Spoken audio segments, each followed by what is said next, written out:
15. If you love me, keep my commandments. Keep my commandments. Washing makes my pain stop. Words that change those stumbling blocks. Things that are falling in my way. The laws are here to stay. Raindrops washing makes my pain stop.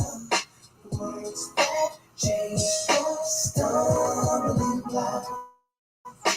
Things that are falling in my way. The laws are here to stay. I got to give it up to the Most High. Keep my hands up to the sky.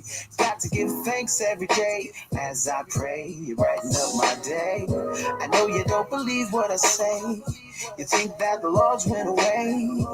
Every step I take, every move I make, everything is for His love. It was written, breath of life given. You knew just how to live. You knew just how to live. Following the footsteps, called precepts, but soon lost respect for the way of those boundaries. Living free. Even when we sin or preach, we can still come back to grace. But the laws are here to stay. Raindrops washing makes my pain. They make my pain stop. That change those stumbling blocks that are falling in my way. The laws are here to stay. Raindrops washing makes my pain. It makes my pain stop. Words that change those stumbling blocks that are falling in my way. To stay. Hey. He came in the name of the Lord with miracles and with a sword. And if you do truly believe, He said the truth will make you free. You know we all go astray, but return to the word and it'll show the way. And so you should give your all, so even if you fall, He will always answer when you call. The life given, the knew just how to live. And live footsteps, called precepts, but soon they lost respect for the ways of those boundaries. Living free, when we say grace, we can still come back. We give grace, but the laws are here to stay. Oh, washing makes my pain stop. Those stumbling blocks that are falling in my way.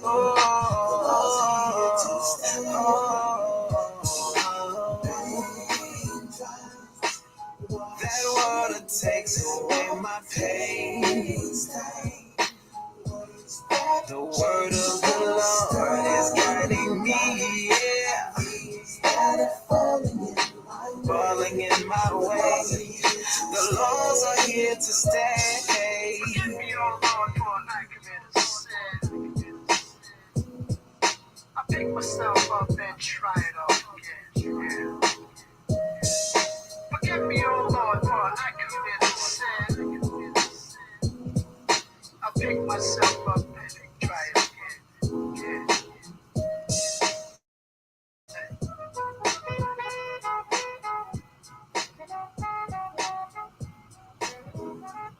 Shalom, shalom, shalom, shalom, and welcome to my live stream. First off, I just want to say all esteem Yahuwah, long live King Yeshua, the powers of Israel. Shalom and salutations to everybody that's coming to the stream. Let me see who popping up in here. Who we got? We got Professor Lovely Lady. Shalom and big salute, beloved sister. We got Malak Dome, the Malak Dome. Big salute, outstanding panel. Enjoyed my time on the panel from your stream. As you see, I mod you up because you're a content creator. You know You a mod, you know, you've been on these YouTube streets. I want to say I first came across Malek Dome when he was under the name of Family Dome from Sister Rain and Woman Channel. That's when I first came across the Ark. And ever since I say, yes, this brother is solid. It's a solid brother. Brother Malek Dome is a solid brother. So y'all make sure y'all support his channel. For anybody that's normally come to my channel, you know, y'all support this brother channel, you know, because that's what it's all about, supporting the brothers and sisters that do content, you know, positive content. None of this buffoonery that they have in the 30 sector of YouTube, you know. And by the way, I was just playing The Laws Are Here to Stay. The Laws Are Here to Stay by Holy Sounds of Surface. You can find them on Spotify. Yes, because I'm a Spotify holic. Brother Moshe Ben, I love the hell out of Spotify. It's a godsend. You know, man, it's a blessing. You know, Spotify, the music app. I know some of y'all subscribe to Pandora, you know, to each his own, but that's all you need. You could be a personal DJ. All you need is your phone and a Wi-Fi speaker. That's all you need. You can play you some music while you do a live stream. But I know YouTube come with that copyright BS, but I don't care because I'm like a honey badger on this channel. I don't give a damn. I want to play me some good music. I'm going to play me some good music, goddammit. Real talk. But who else we got up in here? We got Sister Watermelon Sugar. Shalom and big salute to you. Who else we got? We got Dr. Wright. Big salute, Dr. Wright. Thank you for coming through. And shout out to everybody that's watching in the clouds. Hey, we got my sister Namaria.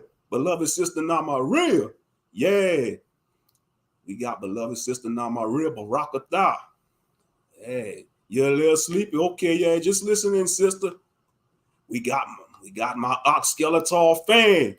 Now, Skeletor fan is a good brother too, man. Y'all, you know, one thing about my chat room, y'all show each other respect. You know, it's positive over here. No drama. It's positive over here. We going in. I'm going in on No Light, or like some elder call him Polight, because that's gonna be his whole new name when he in the prison system. Polight. When Big Bubba and Tiny and Mr. Sprinkles finish with him, his name gonna be Polight. But before we get on, Brother Polight, I'm just doing a little introduction. But yeah, like I said, I've been doing content for 4 years, since 2019. Man, met some interesting, cool people.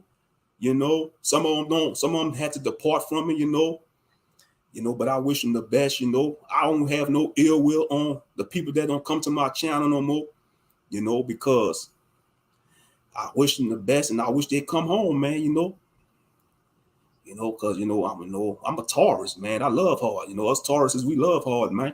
Real talk. And when we grow attached to people, man, they come leave our life, man. Sometimes that devastates us, man. But we got to bounce back from that, though, because we are made in the image of the Most High. Ultimately, man, we are built to last because we made from the most powerful beings in the universe. Yah and Yahshua HaMashiach. All praises. Hallelujah. All esteem Yahuwah. But Barakatah Yahshua, man. I'm just hyped up, man, to see all the positive energy up in here. You know, those who want to tune in, man, y'all just enjoy the stream. I thank y'all for the support. You know, to all the new subscribers, I appreciate y'all subs. You know, all the new subscribers, I appreciate y'all. Many blessings to y'all. Gratitude and blessings to y'all. But yeah, Brother Skeletor fan up in here. You know, all the family up in here. But yeah, and y'all have a right to opinion when it comes to the No Light situation, or Polight, so-called brother Polight situation. Y'all have a right to your opinion, you know. But yeah, but all right, let me just cut this speaker down, because we about to get into it, because we know that brother Polight, well, he not my brother. I'm gonna just say Polight, or No Light, because there's no light in him. He don't have the light of the Most High in him. He do not have the Holy Spirit in him, you know, because when he kicked against the Most High in Christ, he shot up the Bible at the gun range, allegedly. You know, I know that had a lot of Israelites in an uproar. A lot of Israelites was in an uproar. You know, when he shot up the Bible, he shot up the Holy Manuscript, but he thought he did something to the Most High. No. Just because he shot up the Bible, yeah, it was a blasphemous act, but that didn't move the Most High. all Christ to bow down to no brother Polight. Come on now. You are made from nothing just like the next man and woman. No light. You thought the Most High was going to get off the throne and show himself to you? Nah. He fixed you. He got the last laugh. Now look what you're going through now. You dummy. You're going to serve 7 years in jail and 10 years probation. And now you got to register to be a so-called sex offender. No light. I don't get it. You so say had all this knowledge, Mr. New Wabian, New Covenant, the so-called founder of the New Covenant, whoever you call it. You a protege of Dr. York. That is your teacher, your master teacher, your so-called spiritual father, Malachi C. York. Let me pull up a picture of Malachi C. York. Let's pull up a picture of him on Google. Let me see if I can find images of this Dr. Malachi C. York. I'm sure y'all saw him before. Because he ain't getting out of the prison. He's not getting out of prison. There we go, Dr. Malachi York. Let me look for Google images of him. He's 78 years old right now. He was in a music group called Passion. Yeah, let me look up some of these. Look, all these images. Like he just all over the place. Let's just Google pictures. Hold up, man. Nah, he ain't getting out. He ain't getting out. But let me y'all just bear with y'all, man, because StreamYard be acting up sometime. Hold up. Let me just show y'all some pictures of his so-called spiritual father, Dr. Malachi Z. York, the founder of the so-called New Wabian belief. Now, Dr. Malachi Z. York, you got a lot of interesting stories, like with the Riskians. You should have been a science fiction now, because I'm not going to lie. Some of the lore he came up with is interesting. I'm not going to lie. Some of the lore he came up with is interesting. I look at it as mythology. It could be for science fiction now, like the Riskians, man. He created some cool alien races, some melanated alien races, but he had to have been a freaking pervert. Now, this is him right here from back in the day. Look at him, man. This Dr. Malachi said, yo, man, look like something in him already. He looked like he got some kind of entity in him. Risk. Yeah, this is a younger picture of him. Come on, Dr. Malachi Z. York. Why you had to abuse these children? I'm sure the ladies was throwing, I'm sure all the ladies was throwing themselves at you, Dr. Malachi Z. York, back in the day. You was part of a music group called Passion. You had charisma. That's one thing about these so-called leaders in the conscious community. They do have charisma. I'm not going to lie. They got charisma. They got the gift of gab. But sometimes they just get too, but they also got many unclean spirits that plague them, like the spirits of lust, greed. Now, look, who this supposed to be? It's supposed to be the Messiah. This supposed to be Yeshua right here. I see a menorah. That look like a 7-branch menorah right there. That look like a CD. His inner feelings. Yeah, that's supposed to be Yeshua right there. I guess so. That's supposed to be Yeshua HaMashiach carrying a 7-branch menorah with 7 stars. You see, the New Wabians, their belief was all over the place. They believed like in the Egyptian belief. They believed the Muslim, the Israelites, Christians, they just was all over the place. Now, I ain't gonna lie, some of the artwork was, got some interesting artwork. Look, that's one thing I respect about the New Wabians. At least they had black artwork when it comes to the spiritual images and icons, but their belief was off, though. And to abuse children, that's a big no-no. You don't abuse children, whether it's physically or sexually. You don't abuse children. You don't leave the children alone. Leave the children alone, straight up. And look, he was a Mason. He was probably a Mason. I'm just showing images of Brother Polight, spiritual father. But yeah, like they say, the apple doesn't fall from the tree. The apple doesn't fall from the tree. All right, let's remove this. That's all I just wanted to show y'all. But yeah. Okay, stop sharing. Okay, StreamYard. Thank you for cooperating. Thank you for cooperating, StreamYard. But yeah, I don't feel sorry for him. because he a grown man. He like in his early 40s. Brother Polight is like in his early 40s. You know, he a grown man. What kind of man in his 30s and 40s want to mess with an underage girl? That's a, you know, a teen. I don't care if she was what, 14. That's a child. That's a child. She not even legal.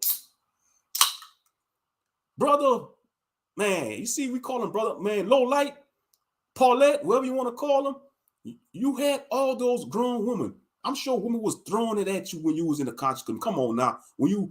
Come on now. You probably had all the women in that area was throwing that stuff at you, Polight, during your debates. Whether you won or lost them debates, well, you still was getting it. Then allegedly you had, what, 3 or 4 wives? You had 3 wives. That wasn't enough for you, Paulette? You had to mess with an underage girl, a child? That is sick. You know, it's an unclean spirit. You know, whether you want to say it's an unclean spirit, but it's common sense. You should not want to mess with no child. That is sick. You corrupted that young girl. You scarred her for life. And a lot of our sisters had to go through this, being abused by an older family member.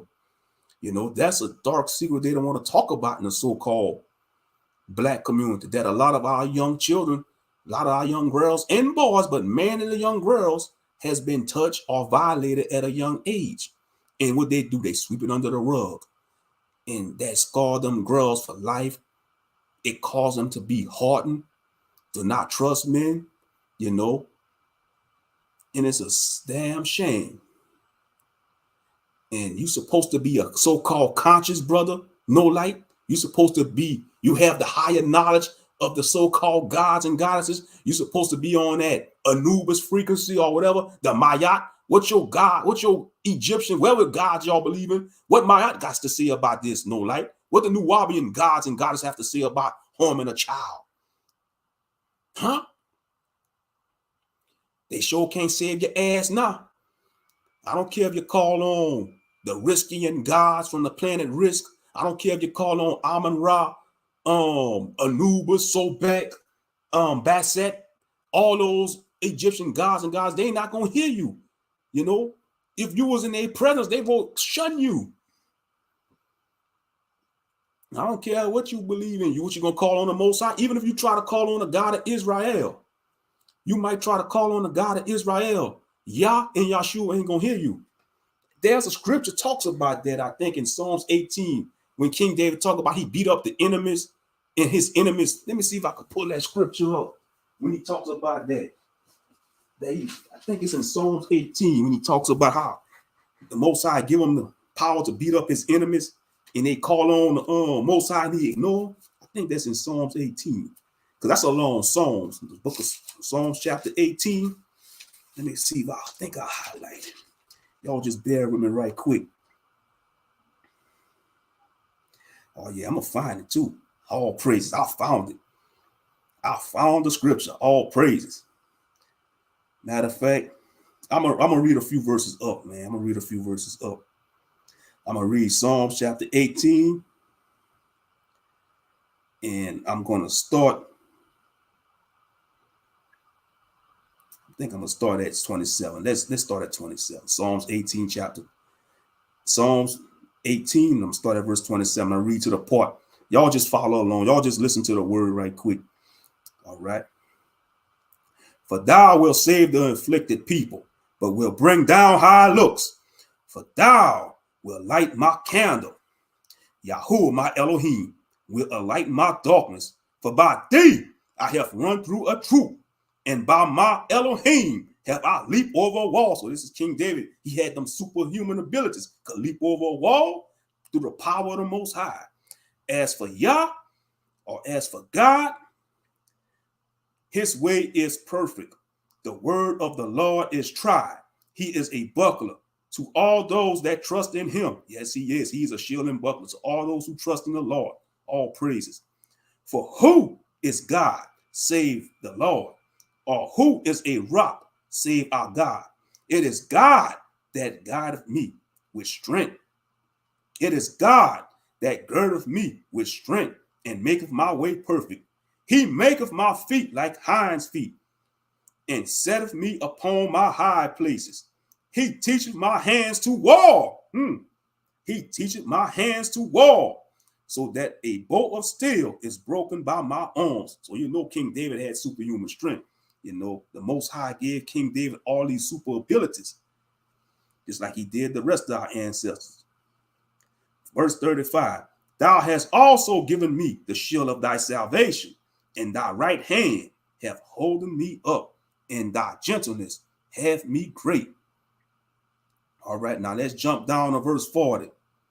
Let's jump down to verse 40, because this is what I want to read. Verse 40. Thou hast also given me the necks of my enemies, that I might destroy them that hate me. They cried, but there was none to save them. They cried, but there was none to save them. Even unto the Lord, but he answered them not. You hear that, Polight? But even unto the Lord, but he answered them not. Then did I beat them small as the dust before the wind. I did cast them out as the dirt in the streets. So, man, when King David went to war, he was beating his enemies up so bad, the enemy was calling on the God of Israel, and the God of Israel didn't even answer him while King David was slaying them. Woo! Boy, I tell you, the Most High, he said, man, have your way with them, David. Have your way with the Philistines. And he did too. And that's what's going on with No Light. You know, you want to abuse that young girl, No Light?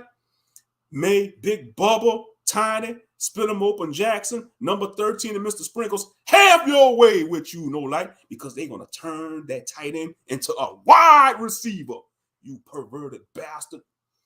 Big salutes, Chris G. We got Chris G up in the building. What's good, brother Chris G? Big salute, Chris G.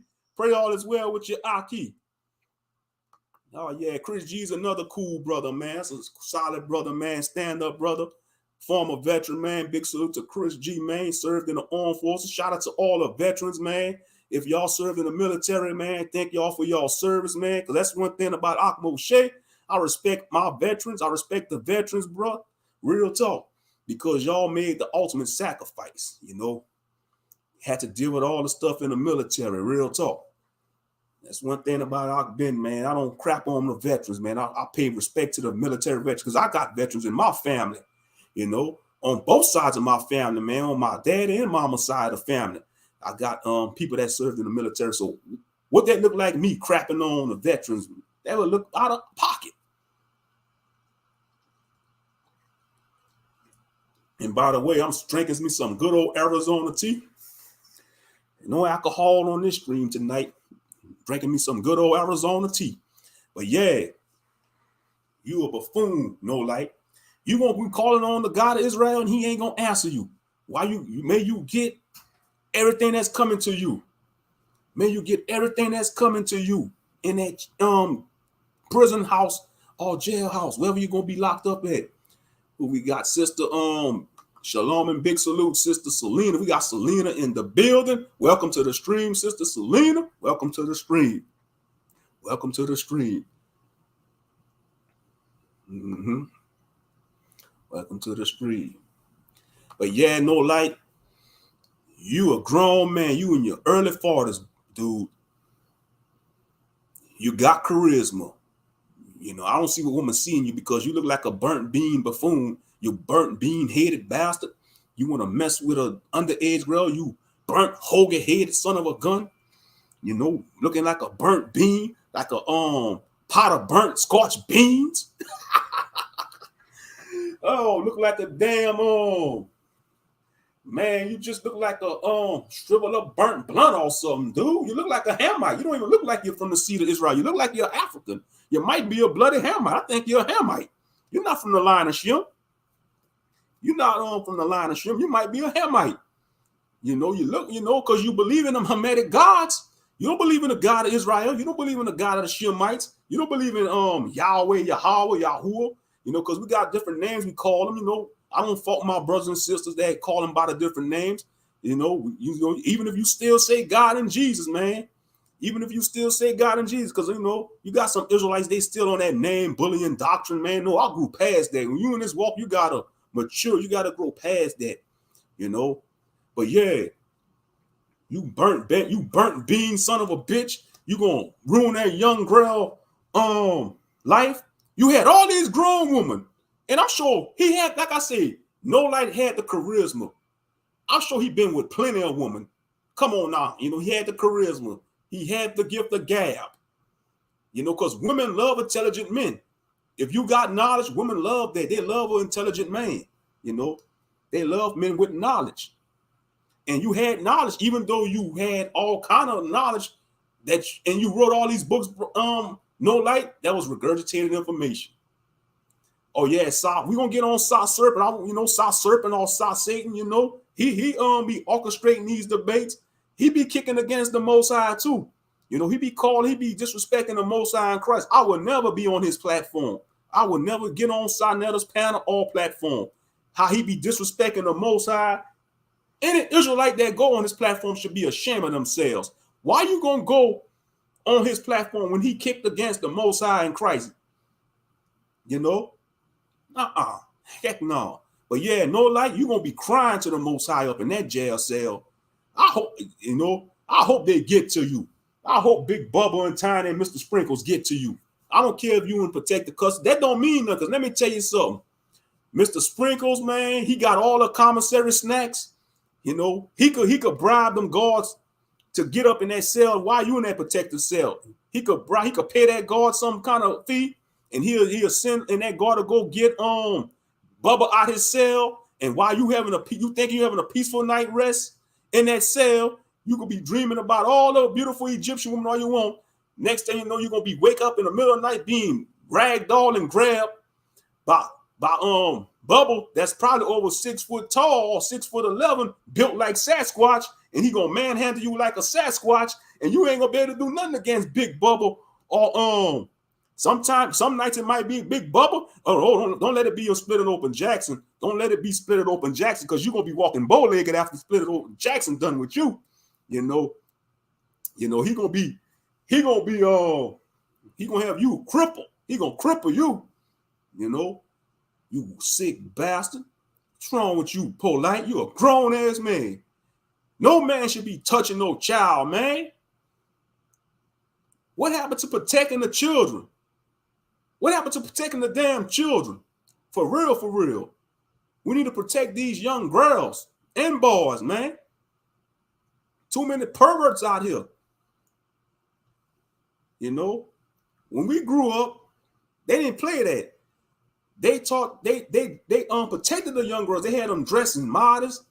You see, I blame the fashion industry.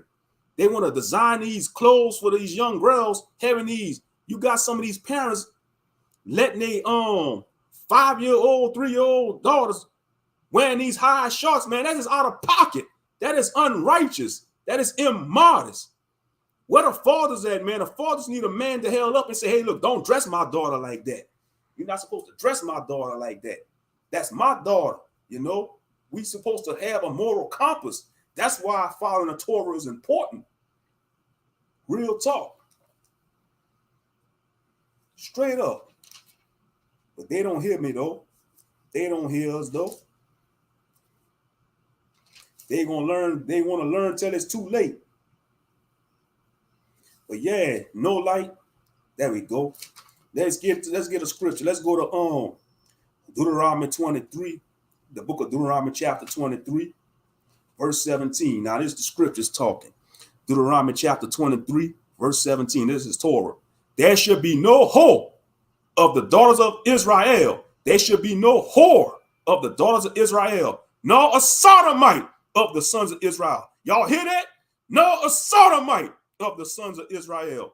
The Most High don't want the daughters of Zion to be no harlots, and he don't want his sons to be no switch hitters, no Fruit Loops, no fun boys. That is out of pocket, And that's what America want to promote.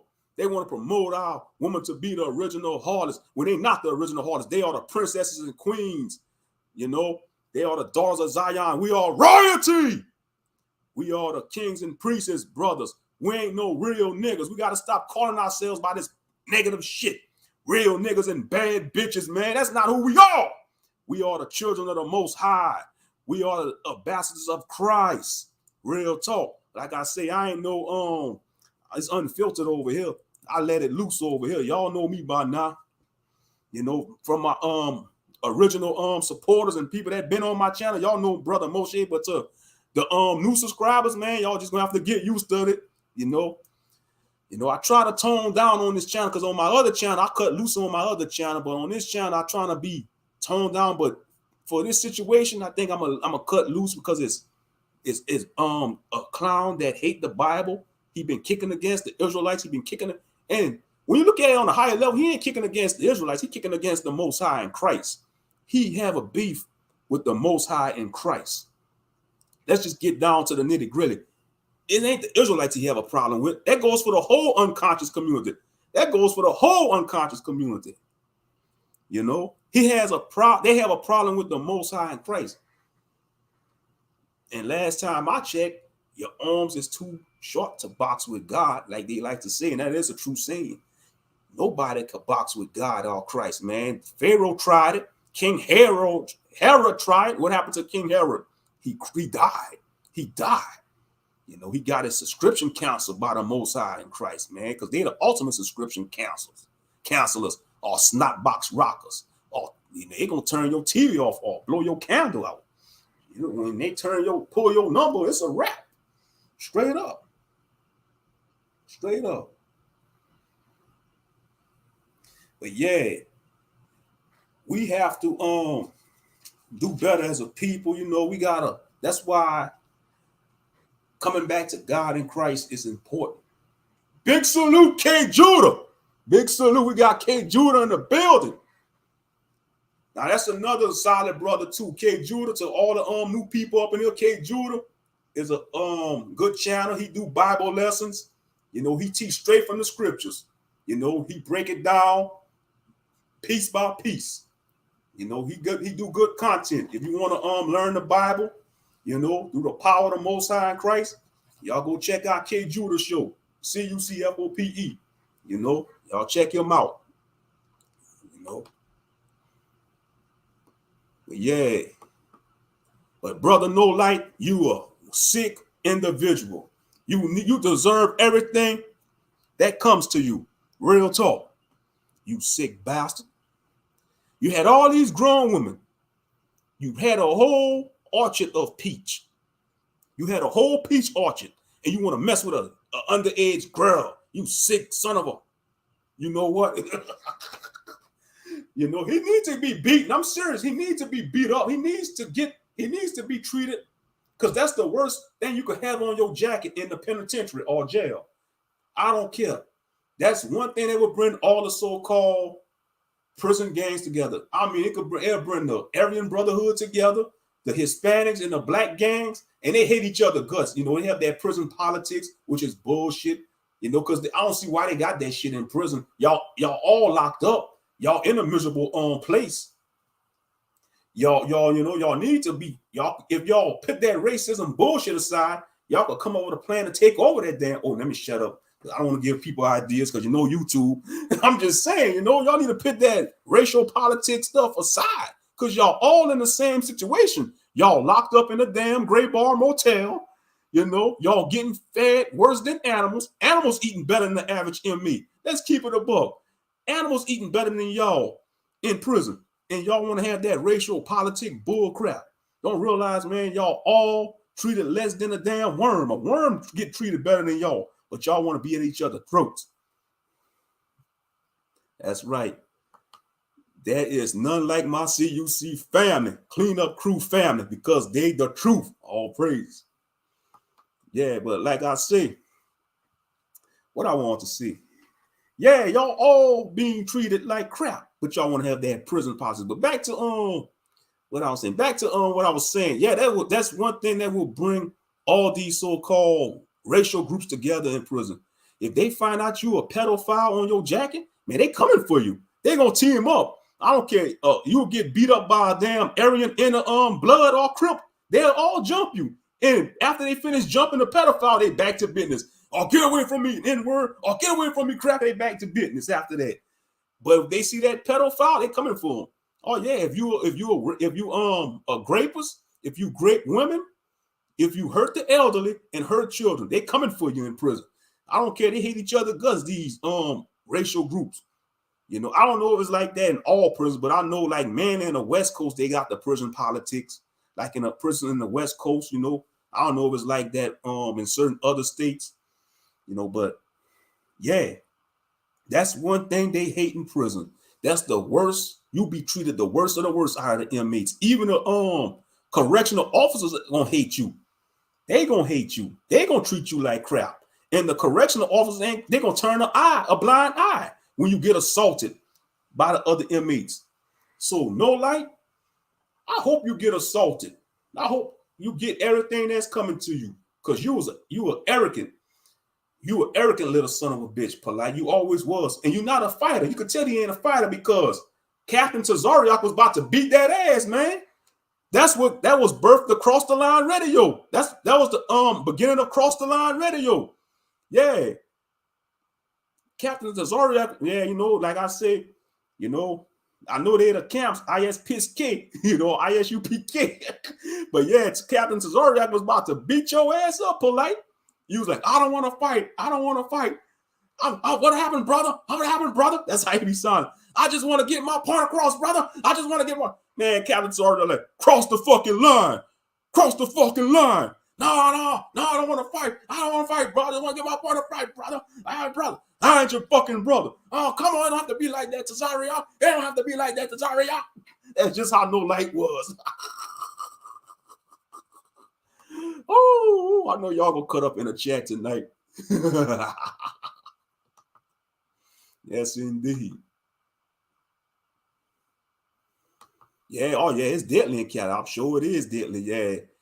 Representing Cali. You from Cali, Malek Domi? That's what's up. Representing Cali. West Side. Home of the G-Funk music. Gangster rap. The guard's gonna be whistling and music notes will be coming out his mouth. Yeah, they gonna turn a blind eye, Skeletor fan. Why they be beating them up? They gonna be minding their business. Oh yeah, because they be paying them guards. They be paying them guards some money, man, to turn a blind eye. For real, yeah. I'm not with none of the camps, but yeah, I'm not a member of ISUPK or IUIC. But yeah, Tazariak was about to stomp the hell out of Polight. Oh yeah. He's about to stomp the hell out of Polight. And Polight was like, oh, I want to fight, brother. Oh, I just want to get my point across, brother. Oh.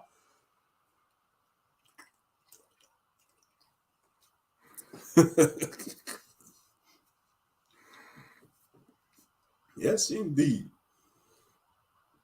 But anyway, I don't care if he's going in PC or protective custody. They still could get a hold to him.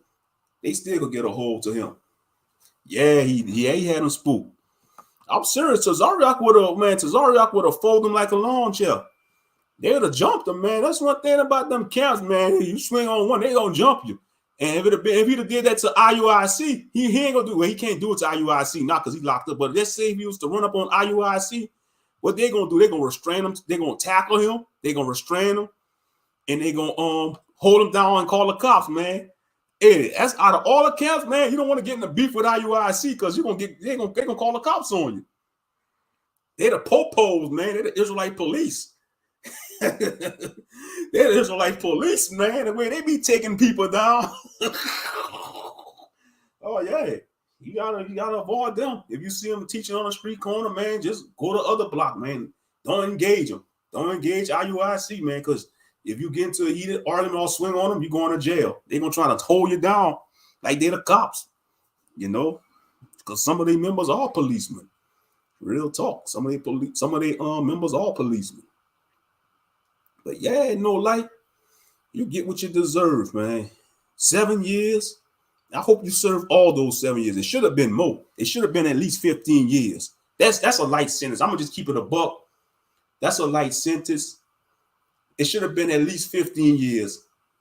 I will say 20 or 25, but that's too much. I say at least 15.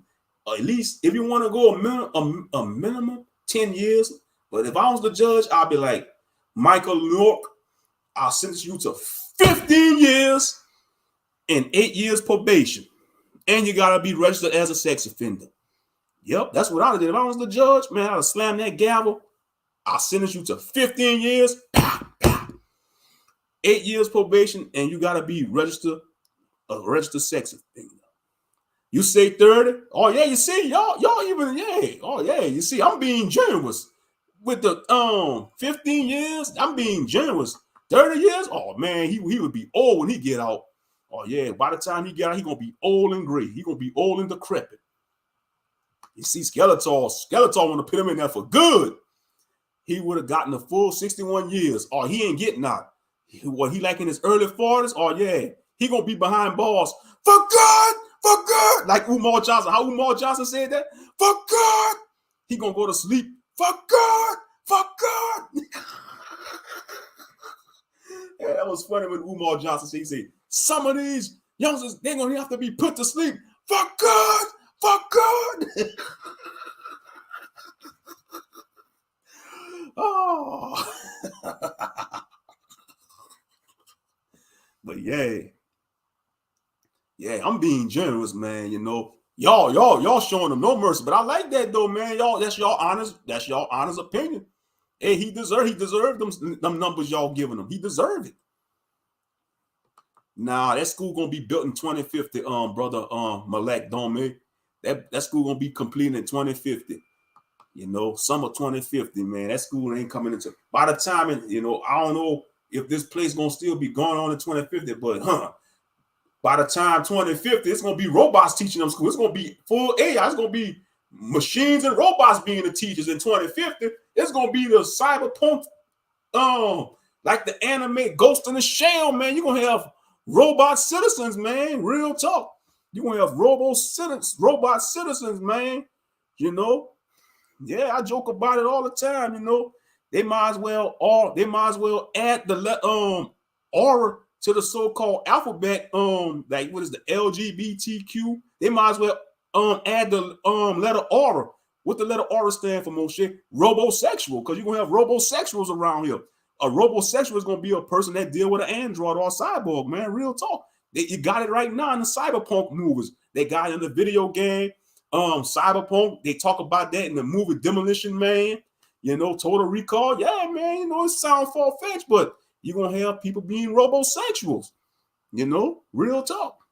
Yeah, robot citizens, yeah, you're gonna have them. They're gonna look like regular people, but in reality, they're a synthetic being. They're android or robot, and they're gonna be stronger than humans because androids and machines are stronger than people, man. Like the movie Terminator. The Terminator, that's what he was. He was a cyborg, and he was stronger than the average man. Arnold Schwarzenegger when he played the Terminator, because he was a machine. Just like in Dragon Ball Z, the androids, man, androids 17 and 18, man, they was whipping the hell out the Z fighters, man. When they first came on the scene, android 17 and 18, they was whipping, man, android 18 broke both of Vegeta arms, man. I don't know why they done that to Vegeta, man. Vegeta took some of the worst ass whippings in Dragon Ball Z, man. Yeah, I'm a fan of anime, by the way. So I'm gonna just call a bluff, man. Akira Toriyama, man, you got a hatred for Vegeta, bro. Real talk, because you had him took a lot of ass whippings, bro. And you know you got a lot of Oh yeah, I watched Dragon, man. That's what got me into anime, bro. Man, I got into anime since 8th grade. Yeah, Dragon Ball Z was my flagship to anime in the 8th grade. Yeah, hopefully we'll be in the kingdom by 2050. That's what we should be hoping for. Hopefully we'll be in the kingdom age. That's what I would hope for in 2050. Hopefully it'll be the kingdom. So we don't have to worry about this so-called Babylonian world no more. Because it's a worldwide system. Yeah, I'm gonna have to check out your X-Men video, Brother Malek. I have to check out some of your videos you did on certain things. But what I want to say, yeah. Okay, let me refresh my thoughts. Because I know I'm long-winded and I'm all over the place. But yeah. You know, he deserved everything he get though. Because he should have known better. Grown man gonna mess with a underage child like that, underage girl.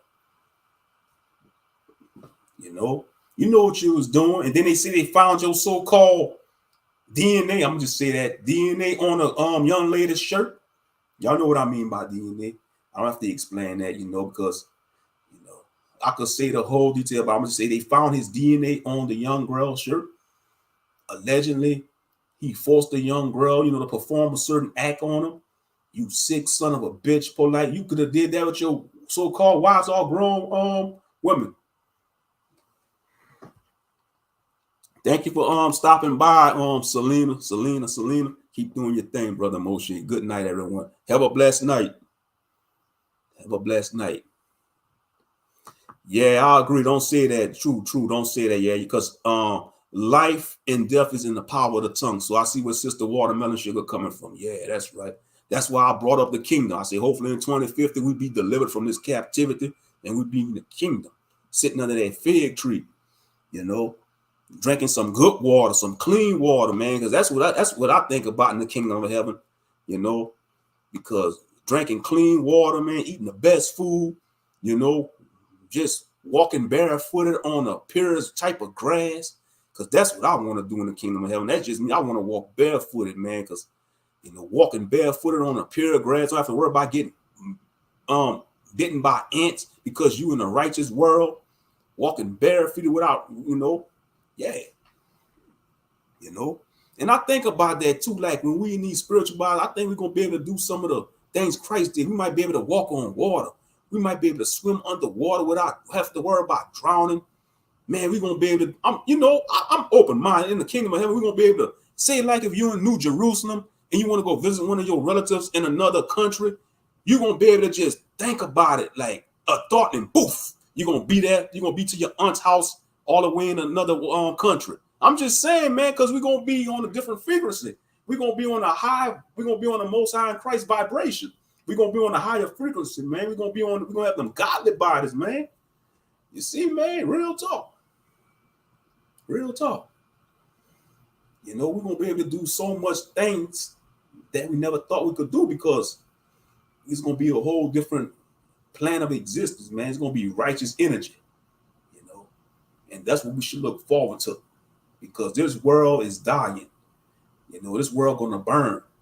What I mean by world is age, this setup, this system. Because I used to have this thought process, like when they say God gonna destroy the world, I thought he was gonna blow up the planet. Like something you see in Dragon Ball Z on a Marvel or DC comics, man. I thought he was just gonna like boom, blow up the whole planet. But no, when they say he gonna destroy the world, it means he gonna just destroy this age, this whole system, how it's set up. Because when you look at the system and the way the world is right now, it's unrighteous.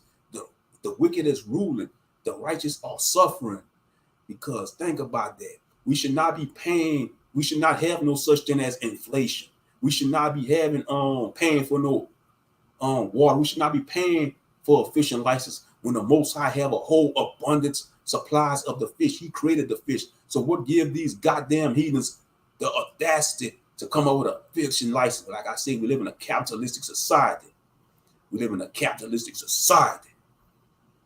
Everything they could get a dollar out you, they gonna think of it. Just like you don't really own nothing in this society. Oh yeah, I'm cooking, I'm burning. That's right. Yeah, it's burning now. Yeah, look what's going on around them. Yeah, a lot of stuff going on.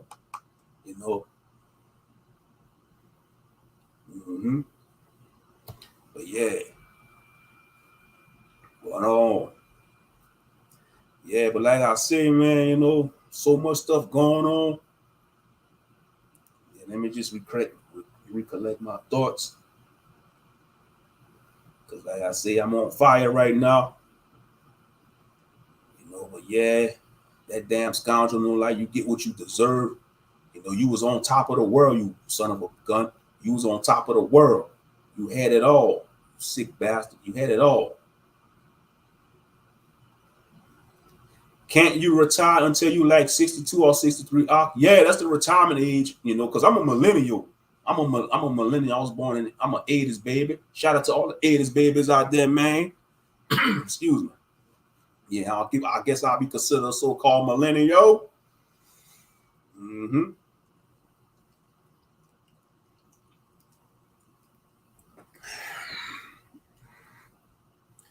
But yeah.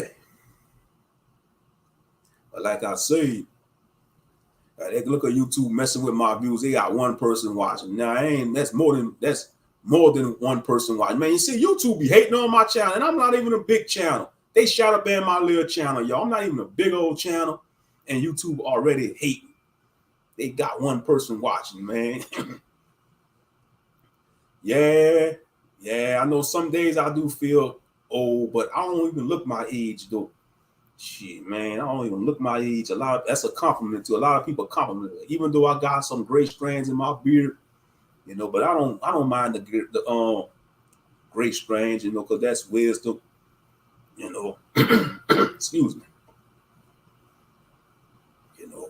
I don't mind the gray strands, you know. But they got people younger than us look way worse. Let's just keep it that way.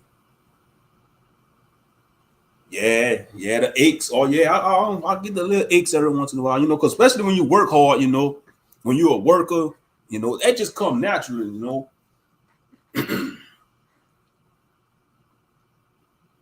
Personally, I say put them in a room with the child's mother and father for 10 minutes. Yeah, I see we got a lot of 80 babies up in there. That's what's up. Yeah, we some millennials. Yeah, I gotta say, man, we a special generation, man. I love my generation, the millennials. Even though we got a lot of buffoons, I'm gonna just keep it a buck. We got a lot of buffoons, but we unique. All the people that be drawn to my channel or y'all channel, it just shows y'all something unique. Y'all stood out from the peers. Y'all stood out from among y'all peers, you know. Y'all probably was like misfits. Y'all probably tried to fit in, but y'all couldn't fit in because everybody was on that low vibrational shit. Y'all was they were some buffooneries, you know. You know, because like, and that's what set us apart. We were set apart even before we came into the knowledge and understanding of who we are. We was always set apart. Or even if you socialize and hang out with people, you saw they was about to engage in some buffoonery, and you just say, hey, look, let me out. Or you just went the other way. You know. Times have truly changed when it comes to retirement, which is why you see many seniors 60 and 65 bagging groceries. Yeah, I blame the society. You know, they want people to work. And you see, you gotta look at it like this, Professor Lovely. They could be working part-time too, because a lot of retirees, what they do, they go right back to work because they tired of sitting at home all day. So what they'll do, they'll work probably about 2 or 3 days out the week, you know, just to go somewhere. Because, you know, a lot of retirees, they scared. And it's true, a lot of people that retire and they don't do nothing, they're gonna die. I hate to say it that way, but it's true. They get depressed, you know, because they figure like their best years is past them. So they get in a state of depression. So they figure they got to hurry up and just go. They'll go get a job. They'll go work part-time, you know, just to get out the house, you know, to do something. And I don't blame them too, you know, because to move around, you got to stay active. You know, when you get at retirement age, you got to stay active. You got to stay active. But I understand where you're coming from, Professor Levin, because, you know, I think if I was running things, if I was ruling the world, if Moshe was ruling the world, the retirement age would be 55, because first off, 50, that's half of a century. And by the Bible, you consider to be an elder at the age of 50. According to the Bible, you were elder at the age of 50. And I think the retirement age should be 55, you know, 55. Because I was talking to one of my co-workers, he Mexican, you know, one of my co-workers, he a Mexican. He was telling me out there in Mexico, they force him to retire at the age of 50. They force him to retire at the age of 50. You know, you're too old to work at the age of 50 in Mexico. So what they do, they force you to retire. That's what they do in Mexico. And I say that's how it's supposed to be in these. I bet you, like you see, like in foreign countries, you don't have nursing homes. That's only in Western countries you probably got nursing homes. Maybe in some Asian countries, but like from my understanding, like in some of these third world countries, they don't got nursing homes. They probably do, but usually in them villages, they take care of the elders. You know, back in the ancient world, they took care of the elders. They took care of the elders. They didn't have no nursing homes back in the day. The whole village was pitching and take care of the elders of the village. And that's how it's supposed to be. But, you know, that's how it's supposed to be. And you see a lot of people be depressed in the nursing homes too. They look at that like that is a prison. The nursing homes, that is a state of prison for the elderly, because you got some people, they just drop their relatives off in the nursing home and don't even go visit them, don't go even see them, just throw them away. You And that'll put them in a state of depression, you know. Yeah, that's what my coworker was telling me. He was like, man, out there in Mexico, because he was telling about he had an uncle, you know, one of his uncle had to retire at the age of, he said, man, they had to make my uncle retire. He was too old. You know, he didn't want to retire neither. He didn't want to retire. That's how he was it. He was like, man, he didn't want to retire, but they made him retire. Yeah, they do. They do, man. Yeah. They do. And that's why a lot of yeah, that too, Skeletor. Yeah, that's why I say for those that got children, you gotta watch how you treat your children, you know. You know, yeah. You know, but what I want to see, yeah, that's what's up, you know. Yeah, I see. Y'all just reading the comments. Right, other cultures take care of the elders. Exactly. That's only in the Western countries you got these nursing homes or prisons for the elderly people, because that's all a nursing home really is. It's a prison. It's a prison. Let's just keep it a buck. It's a prison. America stresses people out with these work hours. Yeah. You know, just like, you know, they do. Long work hours. Like I was talking about this on one of my previous streams before. I was like, I think they should have a 4-day work week. Like maybe you work 10 hours a day. You work Monday through Thursday, and then you'll be off Friday, Saturday, and Sunday. That should be a national law. You have like a 30 to 40-hour work week, but you work 4 days out the week, Monday through Thursdays, and you'll be off Friday, Saturday, and Sunday. That way you could spend time with your family. You could do a lot of that. I'm telling you, if America had a system like that, for the workforce, you have a lot of happy Americans. I'm telling you, you have a lot of happy Americans. You have a lot of happy marriages because, you know, the husband could spend time with his wife and children, man. You know, oh yeah, there'll be a lot of family time.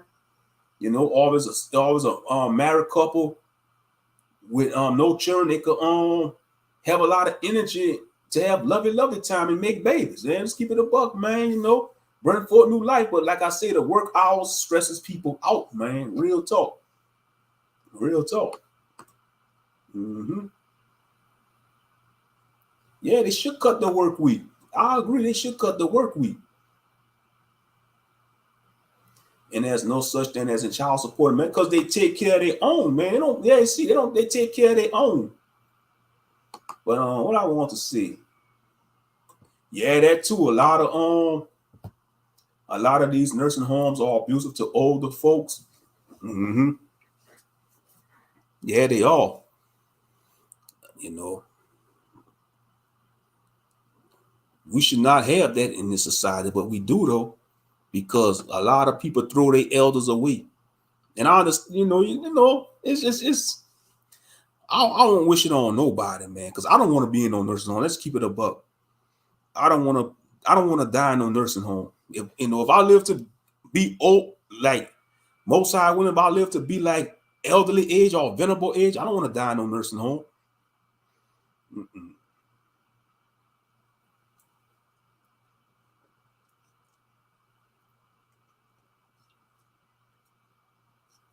Because when I think about the great patriarchs, like when you read the Testament of the 12 patriarchs of the Bible, that's an outside book of the Bible. It's legit, the Testament of the 12 patriarchs of the 12 tribes of Israel.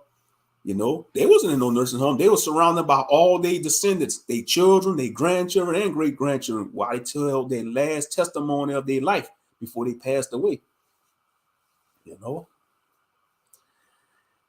So our ancestors didn't die in no nursing home. They were surrounded by their loved ones when they was on their deathbed.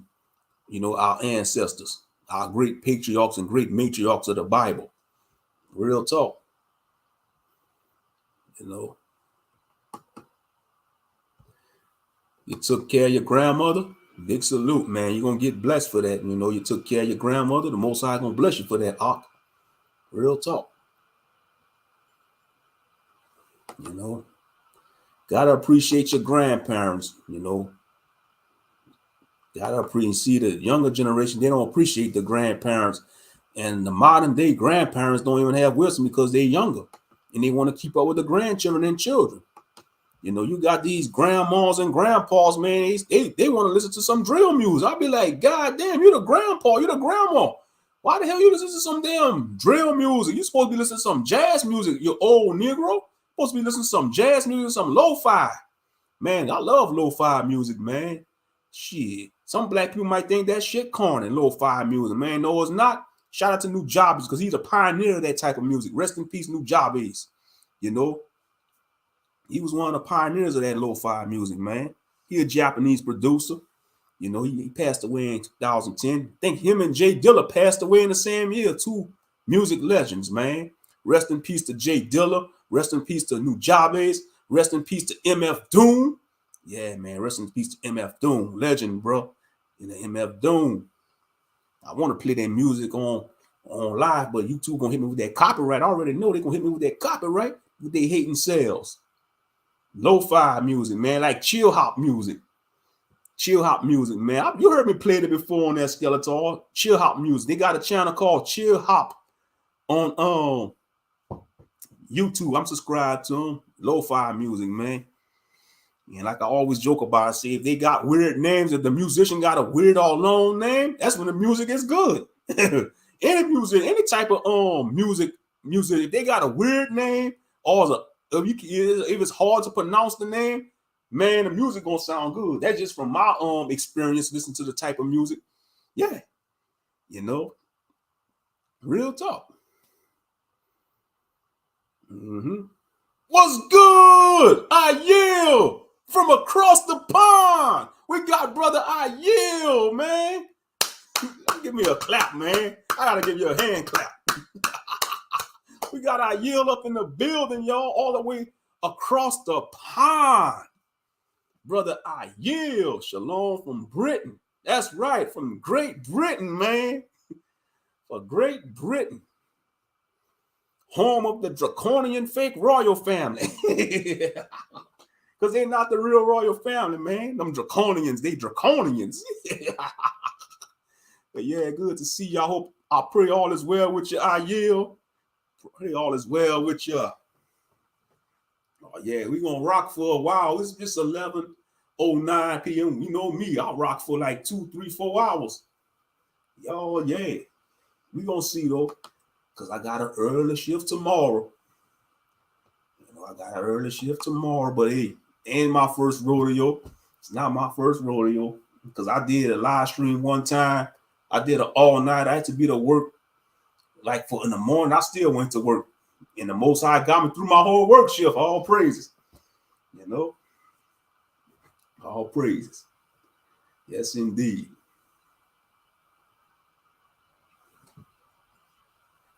But yeah, man. I mean, I was talking about the brother Polight situation. You know, I was talking about that. Like I said, I hope he deserved everything he get to him, man, because he should have known better. He should have known better. Real talk. He should have known better. That sick bastard. Want to harm a child like that. You had all them women. Allegedly, he had 3 wives. Then allegedly, they say one of his wives allegedly got pregnant by Music Soul Child, something like that. I think one of his wives left him, and she went be in a relationship with Music Soul Child. You know. Oh yeah, she got turned on by that Neo Soul music. Brother Polight, you should have played some Neo Soul music. Man, I bet you. Man, hold up. I bet you this is what God. Hold, I don't care. You know me. Powering on. Welcome to Hey, that's what look what music. This was on this how music got Polight wife, one of his wives. Hold up.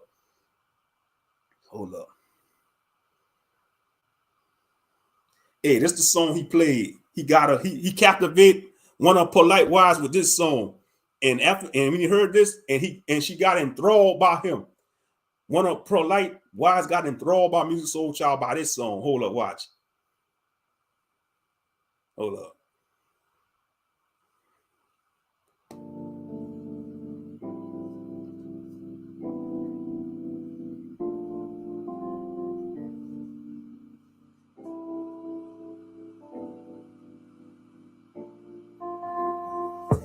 You're my My baby, all night you make me want you. It drives me crazy. I feel. Hey, that's how he got his wife. Hey, that's how Music Soul Child got one of Brother Polight wives. He from Philly. He from Philadelphia. Hey, that's what's up. He from the Philly, eh? Yeah, I guess so. Yeah, but yeah, he like one of the founding fathers of neo soul music. Like, you know, the founders of, like, they got the founding mothers and founding fathers of neo soul music. You got Music Soul Child, you got Maxwell, you got Erykah Badu, you know, Jill Scott. They like the founding members of neo soul music. Real talk. Yeah. Yes, indeed. Man, I got so many playlists on Spotify. I got the jazz. I got a playlist called Jazz Hip Hop. Hold up. Oh, yeah, I love Spotify. I don't care what they see. I love Spotify. It's a blessing.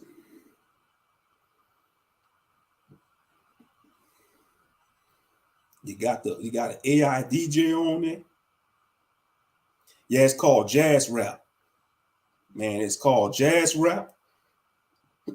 The playlist is called Jazz Rap. On Spotify, it's 5 hours and 31 minutes long. Over 5 hours and 31 minutes long.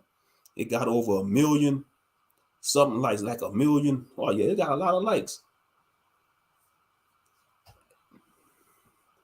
Yeah, I was expecting that too. Yeah, he a scammer. Yeah, he a scamming Hamite. Oh, yeah.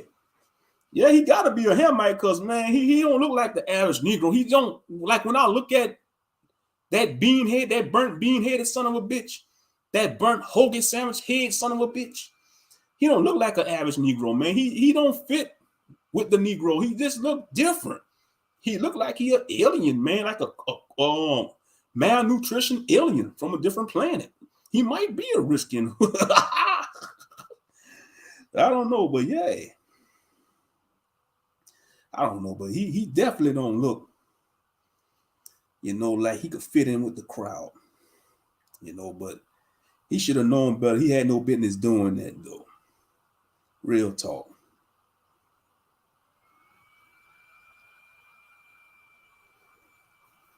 Yeah, I got a lot of songs on this playlist.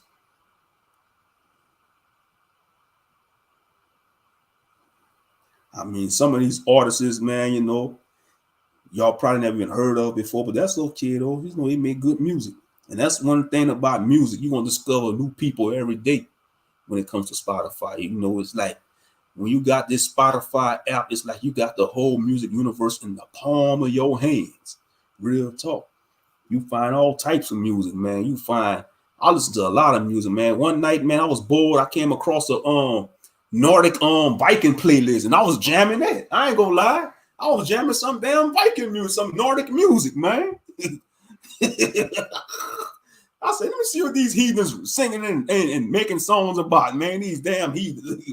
Because, you know, like in the Viking culture, they use that term as an endearment. You know, heathen. You know, you call some white people heathen, they gonna just, yeah, I am a heathen, you know. They look at it as a term of endearment, especially if they practice the Viking culture, you know. You know, if they from like the Viking countries and all that. Mm-hmm. Oh, really? Allegedly, he was born in Nigeria? Well, he a Hamite then. If he was born on the continent, of Africa, oh yeah, he definitely a Hamite then. Oh yeah, he got to be a Hamite. Because when I was listening to, hold up, slow down, Moshe, slow down. Slow your roll, Hebrew. Slow your roll. When I was listening to FOP Live, when Brother Shawsham was going in on Polight, Brother Shawsham and Elder Knopf met Polight in person before. And allegedly, when they met Polight, they say he had a stench on him. I was like, oh, and I was like, dang, he looked like you, because you see a lot of Hamites. That's why I be joking. I say funky Hamites, like funky ham, you know. Oh yeah, music, man. It's like you gotta be like the universe. You like how Bruce Lee say, "Be like water, my friend." Well, when it comes to music, Be like the universe, my friend. You know, be like the universe, you know. But don't listen to, you know, oh yeah. I mean, man, I'm telling you, I got so much, like my library on Spotify for all my like songs. It's over 501 songs so far, growing. For my like songs, it's over 501 like songs. 501 songs I like so far. It's growing too. It's grown. My like list is growing. Yeah. But yeah, they say he had a stench on him.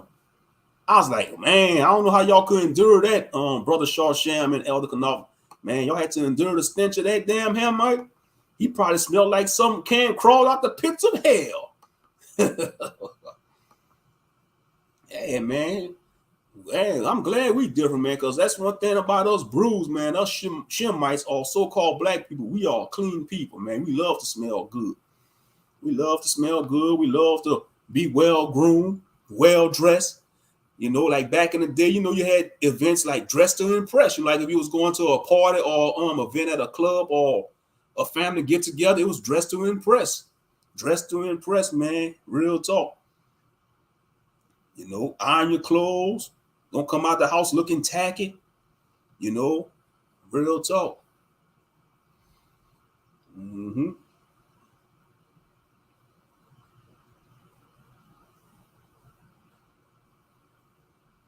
Yes, indeed.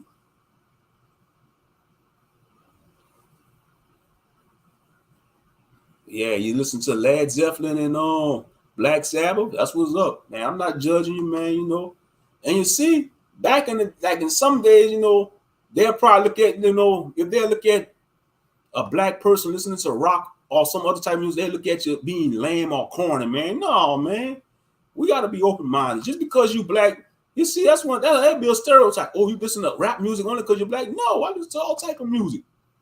You know. Just because you're black, that don't mean you just listen to rap or hip hop music, man. Because let's keep it a buck. We created music. Our people created all genres of music, so that makes sense for you to listen to all type of music. Slow down, man. I'm talking too goddamn fast. Slow down, Moshe, goddamn it. Like I said, our people is the salt of the earth according to the scriptures. So therefore, we created all genres of music, so that would make sense for us to listen to all type of music.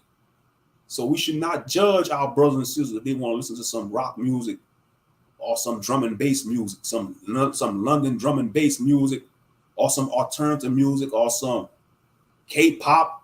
Because I'd rather a young black child listen to some K-pop or J-pop before they drill music. If you have a daughter, if you have a young daughter, and you had only two choices, would you let your young daughter listen to some J-pop or some Cardi B or some Meg Thee Stallion or some Ice Spice? Man, if I had a daughter, I'd be like, if I had a daughter, she said, hey, Daddy, I like this song by this, who that is you listen to? Oh, it's a J-pop song or a K-pop song. Oh, that's what you listen to? What they singing about? And I listen to the lyrics and it's something positive. Okay, I rather my daughter listen to some K-pop or some J-pop. Cause if I catch her listening to some damn Cardi B or some Sukiyana, man, I'm gonna raise hell. I'm gonna take that CD out the stereo. I might bust the stereo up. I'm just keeping it in the book. I might take the whole stereo and destroy the whole stereo system. So, you know, I'd rather see a young child listen to some damn K-pop or some anime music, you know, than some damn drill music talking about rock my ops, not box and smoke on this pack. Then I'm gonna shoot up his mama house, you know, or some Sukiyana or who else? Sukiyana and Sexy Red. That abominable music, man. Real talk. Shit, man. Heck yeah, man. So you listen to all type of music, you know, more power to you.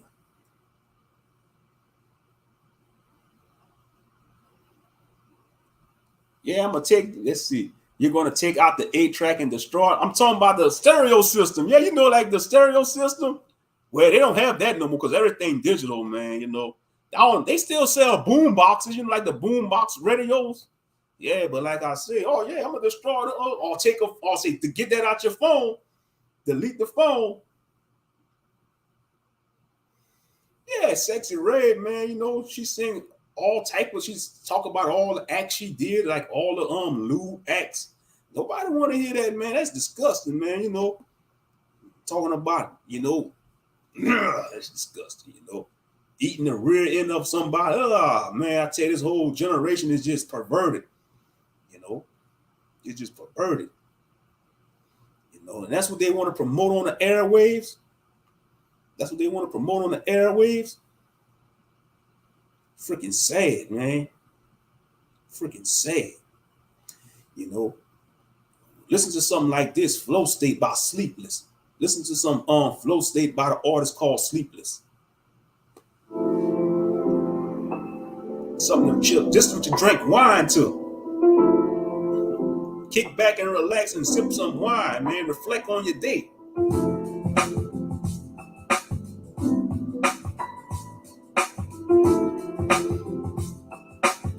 Yeah.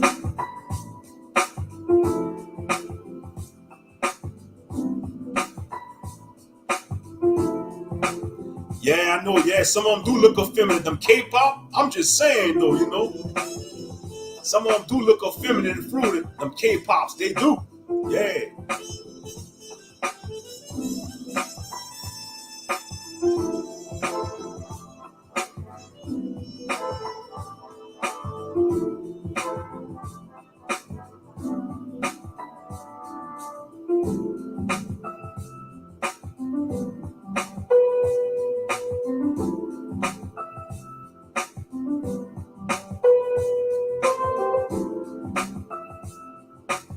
You don't need the radio no more, though, man. You got the whole music universe in your hand now. You don't need to listen to mainstream radio no more. If you listen to mainstream radio these days, you still living in the rock. You still living under a rock. You know. I'm just saying. Oh, listen to some creative. Now this is a brother. He make beats. Hold on, let me see that song he made. Hold on. Let me see what songs I like. Hold up. There we go. Yeah. This is something to ride to.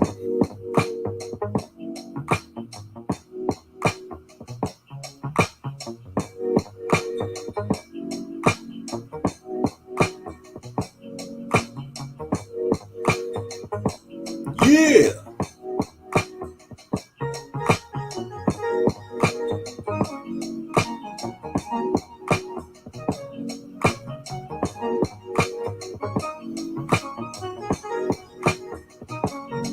Yeah, they banned it. Yeah, I was big salute to China for banning K-pop. Yeah, they don't want to play with that sodomite bull crap.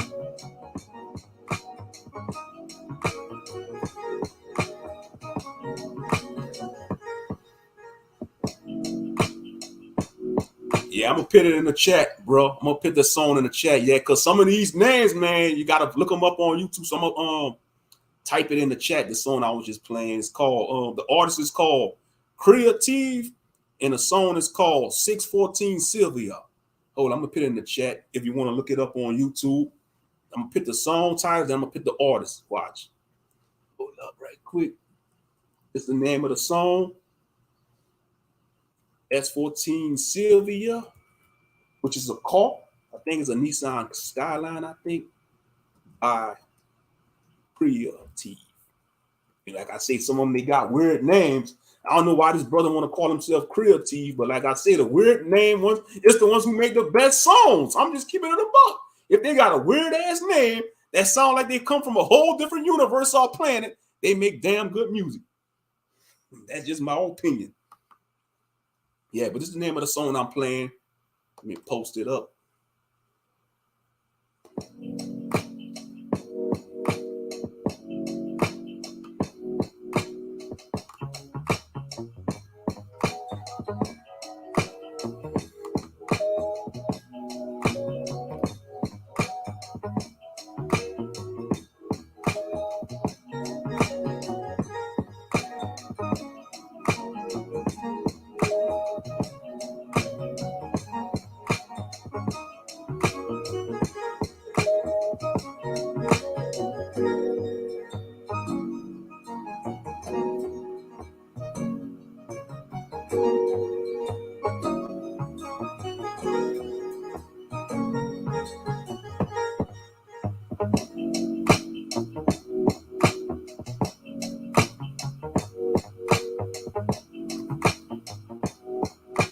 Now they got a rapper called Katori Walker. I think he's from California. I like his music. He a young rapper, Katori Walker.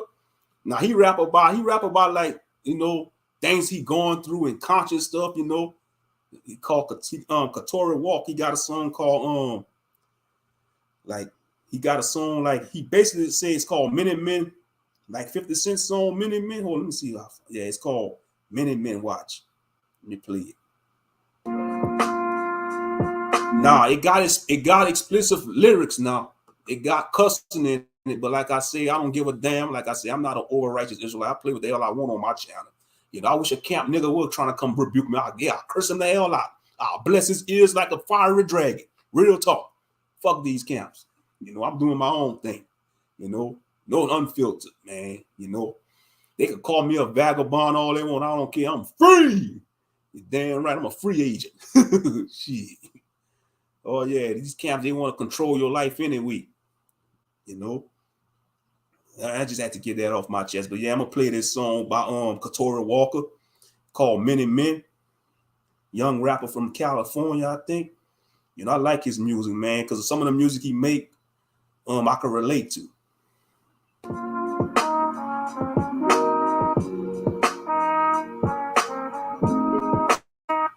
It's gotta be more than like they're chasing these bad bitches. These niggas lost their dollars, niggas wishing we had ditches. I'm stressing out myself, I'm working hard to be mad different. They just want the money and the love coming last. Listen, a bunch of lost souls, I'm just openly listening. Scared to stand out, way too comfortable fitting in. Get that paycheck, now they feel like they're rich again.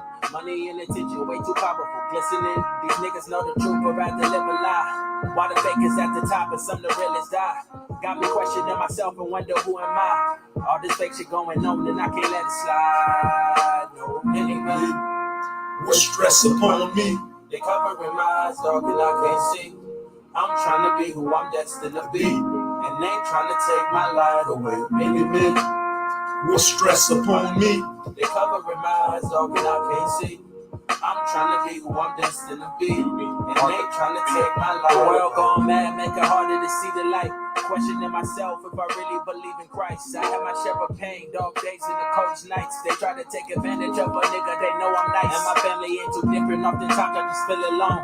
Lock myself in solitude, the place that I feel at home. Niggas getting older, I can tell, but nobody's grown. Asking for a favor every time that you hit me. I never met Katori Walker in real life. He don't even know I exist, but spiritually, he a kindred spirit of mine. He's a kindred spirit because some of those lyrics he rap in his music I can relate to, you know, real talk, you know. I mean, some of the stuff he say in his lyrics, man, I'll be questioning that my damn self, you know, real talk. My homie just died the other day, it was suicide. Niggas could lend a helping hand, but they never tried. All they know is me, myself, and I, so I'm not surprised. Sometimes I feel I'm cursed by the Lord with an open eye. Damn, any man with stress upon me, they covering my eyes, dog, and I can't see. I'm trying to be who I'm destined to be, and they trying to take my light away. Any man with stress upon me, they covering my eyes, dog, and I can't see. I'm trying to be who I'm destined to be, and they trying to take my life. Now I'm gonna play this song called Modern Adult.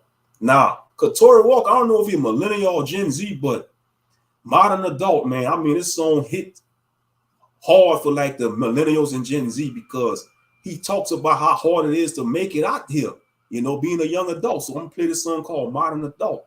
I mean, when I heard this song, I was like, man, he on it, man. He knows. He seems like he knows what's going on in the world, even though I know he rap about some worldly stuff and he curse and he talk about, you know, every once in a while he have the nigga shit in his music, but he be speaking some real shit though. I gotta give him his props, you know. But let me play this song called Modern Adult by Katori Walker.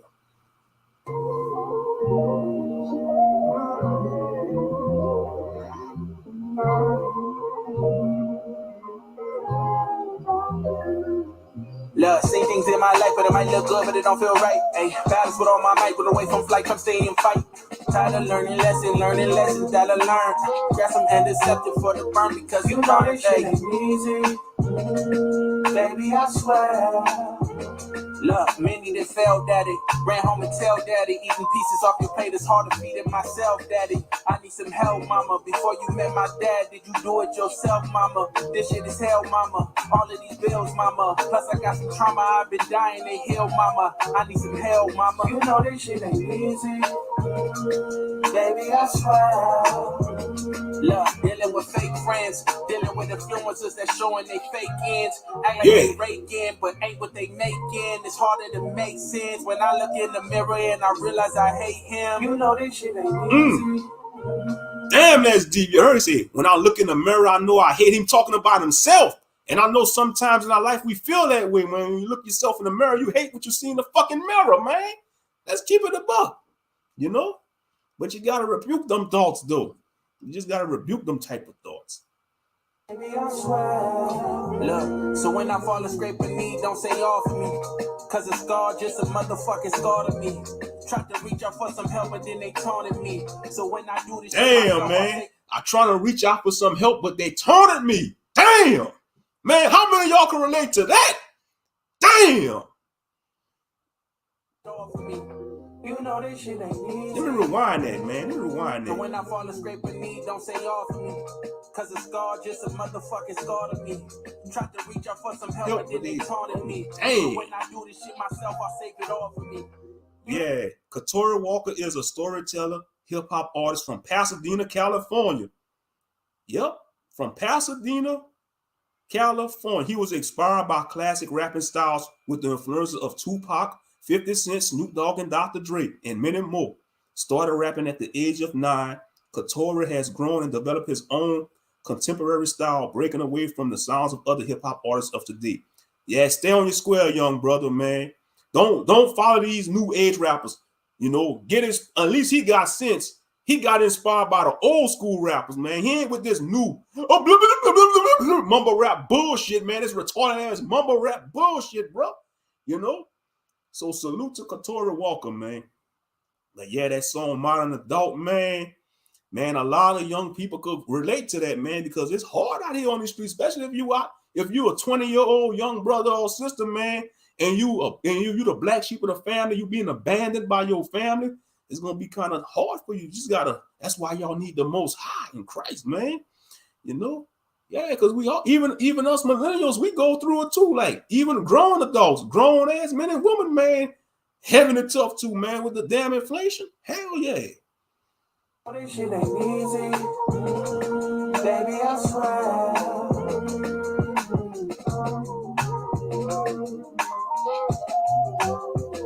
Yeah.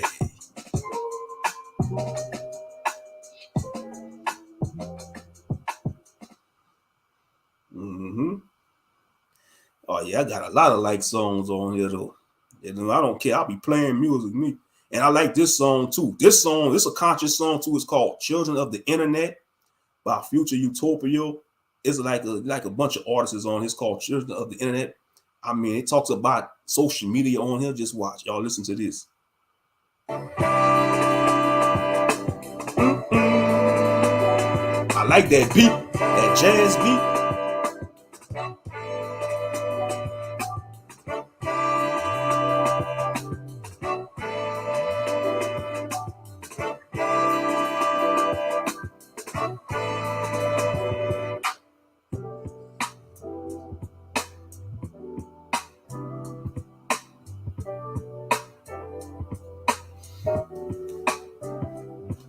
Look, I grew up in a good but a changing age. My wife and kids, Damon Wayne's. When the youth club was everybody's favorite place, where if you spoke to a girl then it was face to face. Bro, I've seen the heart of a hood turn trendy. Kids lose interest, parks turn empty. Social media's got us all less friendly. Now can't you see the irony? She's got game when she types to me, but nothing in person, that ain't the type for me. Asking can we go for dinner yet in the flesh? No conversation, no intellect. The future generation of the children of the internet.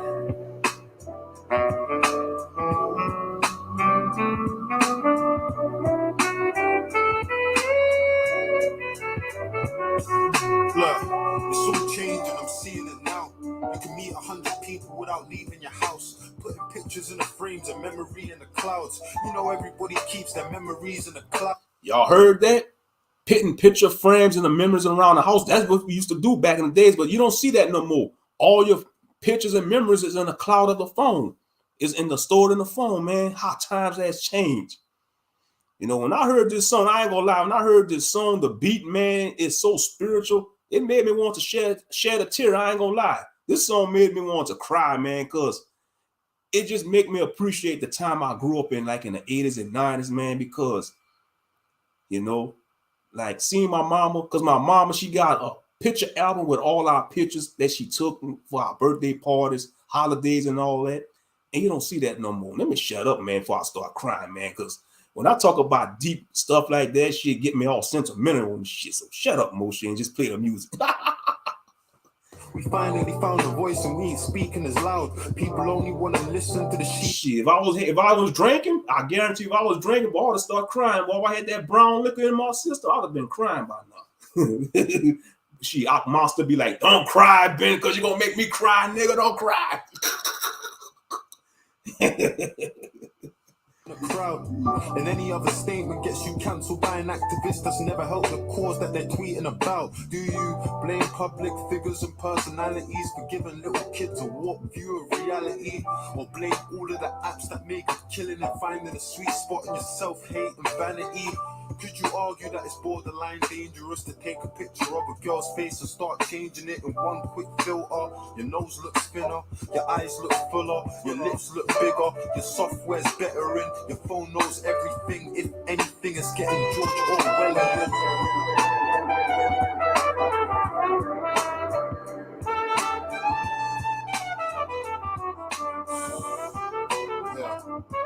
Look, it's all connected. Nobody's protected from business collectives. Your info's collected.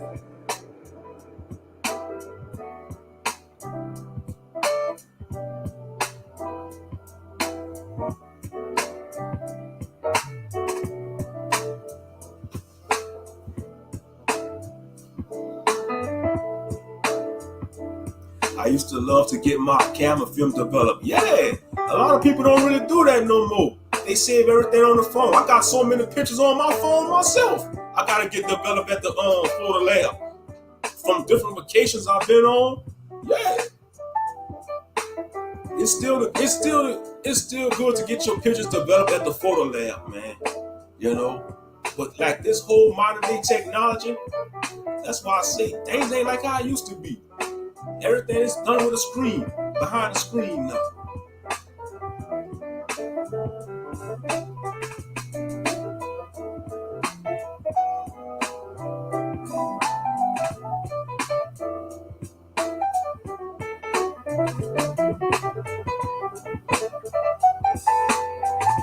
Yeah, this song hit hard too, man. Talk about how times changed with the social media and stuff. You know?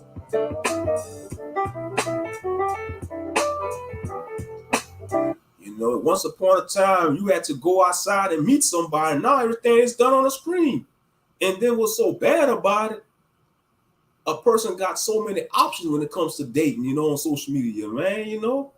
You could really be feeling this young lady or this woman, and she know you're feeling up, but she got all these options and she gonna curve you for somebody that's low vibration, you know. Same thing with some women, man, you know. You outspoken woman, you got your stuff together, you do right by people, and you get curved by a dude you were interested in because you may not look a certain way, you know, because he thinking with the outer appearance, you know, it just social media just messed the whole game up, man. You know, in my opinion, it just messed everything up. Social media, I hate it, you know.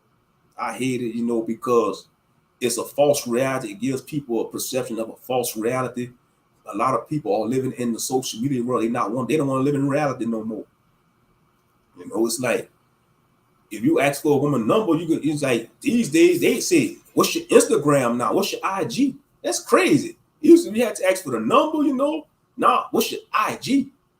Well, I understand, you know, what's good about that. You could investigate the person, because if they take in a lot of pictures that you don't, you could investigate a person on a social media, whether it's Facebook or Instagram, you know. But yeah, I used to make I used to make so many scrapbooks and photo albums. Yeah, my mama, she got a lot of photo albums and a lot of pictures, a lot of picture frames, that's like what our parents did back in the 80s and 90s, But in this day and age, like most parents these days, they probably don't even have pictures in their house. Everything is on the phone. And they post it on their feed on Facebook or Instagram. And even if you delete your account, that stuff gonna stay on the internet. Once you post stuff on the internet, it's there forever. Even when you pass on and transition, it's gonna always be there. Even if you delete the account, it's always gonna be there. Yes, indeed. But yeah, that social media is something else. Like I said, you could use it for positive or negative, but the majority of people, they use it for negative and buffoonery. Let me just keep it above. They do.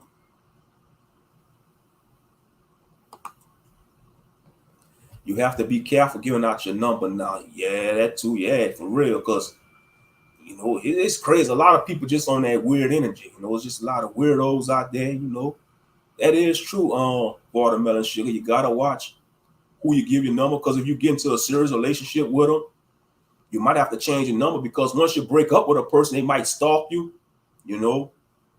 Especially if you was in a serious relationship with a person, y'all bonded, we all adults here because when you bond and have sex with somebody, it's a soul tie, and when you break up with that person, that soul tie is still there, because what goes on in the spiritual world must manifest in the physical world, And you could form a soul, in my opinion, you could form a soul tie with somebody, even if you don't have sex with them. Like even if they're in a different state and you talk to somebody and you grow attached to them in that bond, that's like a spiritual soul tie, even though you never laid down with them, because they impact your heart or mind, And if you keep thinking about them, sometimes you have dreams about them, Sometimes you have dreams about them, hanging out with them, even making love to them in the dream world, in the spirit world. I'm just saying, I'm just being real, That's just a whole different topic. Even children rarely go outside for healthy play anymore. Social media and video games. Yeah, a lot of children, they want tablets now. They want tablets and video games. You see, when we was that age, we had action figures. Like I was saying that to my little niece the other day. When I went to my parents' house, I was telling my little niece, she's 5 years old. I was telling my little niece, I said, "You got a phone?" I said, "You got a phone, girl?" She was like, "Yeah." I said, "When I was your age, we didn't have that. We had action figures." That's what I told my little niece. She just looked at me like, I'm like, times are different. Oh, yeah. 5 years old with a phone. But like I said, that's what her mama brought her, Like I said, they better just watch what she play on that phone. You got to monitor. I hope they monitor. Well, I know my parents monitor my little niece. They monitor her, They going to watch what she going to do on that phone. But, yeah, what I want to see. Yeah, when I was that age, we didn't have no phone. We wasn't even thinking about having no phone. We was too busy worrying about getting the action figure or Hot Wheel car. All the little girls back in our day when they was getting Barbie dolls and baby dolls and stuff. They wasn't worrying about no cell phones, no tablets. Oh, how the time has changed. Oh yeah, the doxing. Yeah, that is ridiculous. I'm against doxing. You could look up anybody on the internet.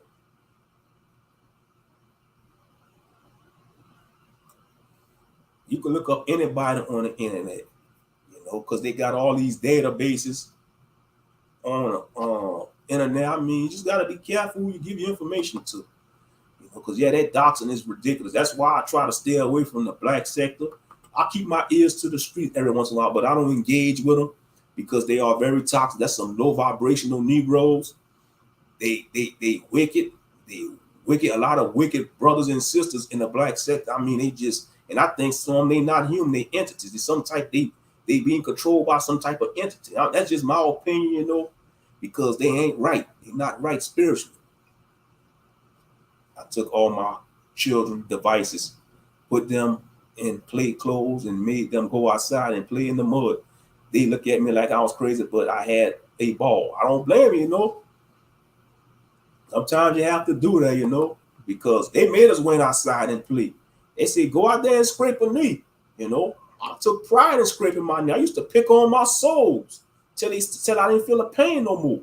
He was like, boy, stop picking on that sole. Like if you get a little scab on your knee or elbow, man, I used to pick on that thing. I used to stay picking on that till I didn't feel the pain no more. You know? Yeah, for real, for real. But these children today, they get a little scab, man. They want these little boys to look too cute, man. That's why they're effeminate. You know, they want to look too damn. You know, a little boy's supposed to be getting cut up. They're supposed to be getting cut up, man. Get a scab, you know, get into a little scuffle. No, they want to look all cute and stuff like one of these R&B singers. No, man. In ancient cultures, they didn't play that shit. Like in a Spartan culture, even in an ancient Israelite culture, they wasn't having a little boys looking cute. They was out there learning how to be warriors, man. You know, it's real talk. It's just show you. Like I said this before, I said if you take the men of the modern world today and pit them against the men of the ancient world, man, they'll kick our ass. I'm just being real. Pit the modern day, all races men, like pit the modern black men against the ancient Israelite man, our ancestors, they'll beat our asses. Same thing with the white men. Pit these modern day white men against the Vikings and the Spartans, man, they'll whip their asses, man, because things was different back in the ancient world. Even the Asians. Pit the modern Japanese men against the ancient samurai. Man, them samurai will fuck them up. You know? It just shows you how times has changed, man. You know, times has changed, man. Humans, I think this technology is making the human race more weaker. You know, that's just my opinion. You know, it's making them weaker, you know, because look at America. Look at the state of America.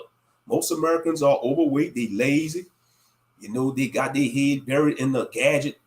A lot of Americans, you know, they have the instant gratification mentality. They want it now. They want their cake and eat it. They want their cake and they want to eat it now. You know, they don't want to work hard for nothing no more. And that's just the whole modern day society. Nobody want to work for nothing no more. They just want it now. They want it handed to them. They want it handed to them straight up. And that's a big problem. That's a huge, big problem. Yes, indeed. I can't believe we just had an hour and 44 minutes. I thought we was at least 2 hours already. It seems like I've been on this live for at least 2 or 3 hours. We ain't even at 2 hours yet. We're not even at 2 hours yet. And it seems like it's been longer than that. But it's all good though. We at an hour and 45 minutes. We're about to be in 2 hours and 15 minutes. Yeah, but times have changed though. You know, that's the way the world is. Everything is with this technology. You know, you got the AI technology. You know, that's taking a few people's jobs. How do you expect people to survive if you got machines and AI doing all the jobs? How do you expect society to function? Because these machines and these AI, they can't pay bills. They can't eat food. You still gonna need people, regular humans, to do certain operations out there in society.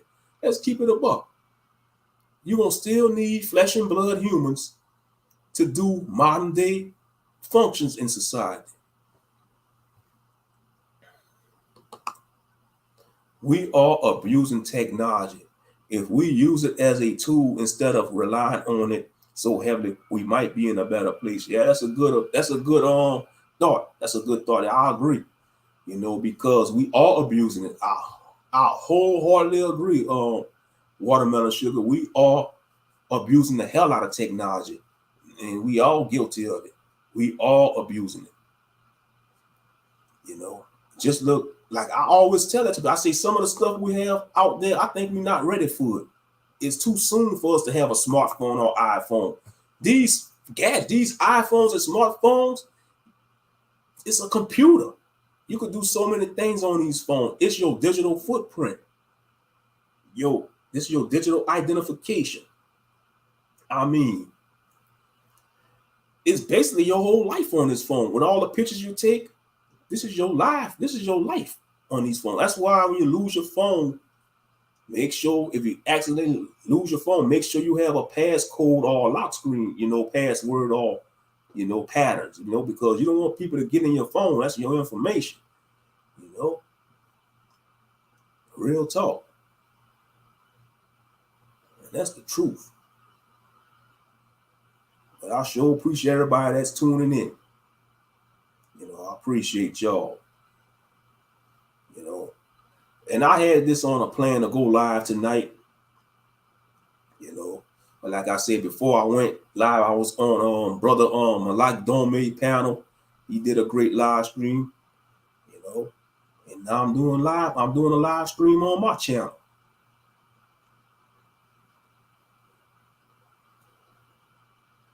We are addicted to instant gratification. Facts, big facts. That is the truth. And validation. Validation is a hell of a drug, you know. Validation is a hell of a drug, you know, for men and women, you know. Because when we talk about validation, we always want to point it at women. No, you got a lot of men out there that's all attention whores too, and looking for validation. Let's keep it a buck. Might be more men than women, man, because you know, like down here where I live, you got these young bucks, man, they with these squatted trucks blasting music, and grown men in their 40s and 50s still blasting music. I'll be like, dude, you in your 50s, bro. You damn near a grandpa. You blasting music, man. I can expect if you're a teenager or in your 20s doing that shit. But man, when you in your 40s and 50s blasting music in a late model car, man, you gotta question your whole life. Your life decisions. I'm just saying, like I said, ain't nothing wrong having a sound system. But if you got your shit together as a man, you know, you got everything taken care of. You want to have a show called, that's your right, because you got your shit together. But if you just buffoon out there and just want to be a buffoon and want to just trying to keep up with the youngsters, man, man, you gotta freaking grow up. But like I say, you know, when you look at a man, you gotta judge a man age by a motorcycle. Okay, a dirt bike, that's for teenage. Dirt bikes, that's teenage years. A dirt bike, a sports motorcycle, that's your 20s and 30s, early 30s. A sports motorcycle, that's for a man in his 20s and early 30s. But when he get past 35, it's time for you to ride a grown man motorcycle. It's time to be a grown man. It's time for you to ride a grown man motorcycle, which is a Harley Davidson. Why you think when you see a lot of men riding Harley Davidson, it's grown ass men in their late 30s, 40s, or 50s. You see, you got some youngsters ride Harleys, man. Shout out to all the young bucks that's riding Harley Davidson, man. You don't need to be riding the most sport motorcycle. Them things dangerous anyway, man. Ride a Harley Davidson, man. Ride a good old Harley Davidson, man. Whether it's a Softail Slim, Road King, or Street Glide or Road Glide. You know, yeah, I'm a motorcycle enthusiast, whatever you want to call it. And no, I do not have a motorcycle.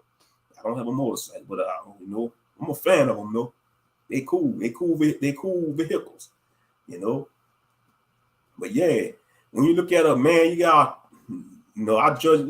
That's just a joke I came up with. Men are like motorcycles. You know, a dirt bike, teenager, or early 20s and early 30s, a sports motorcycle. But when he gets to ages 35 to maybe 50 or 60, it's a Harley Davidson. And when he passed 75, it's time for him to ride a trike, a three-wheel motorcycle.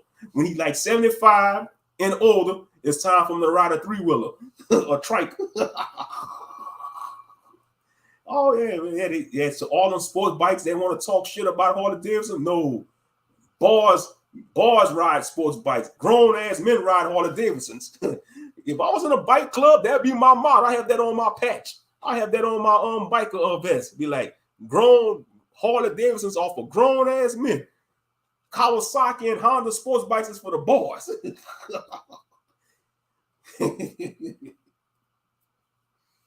Yeah. But a lot of Jakes, man, they love the hell out of them Dodge Chargers and Challengers, though, man. I don't know if they do that in y'all cities.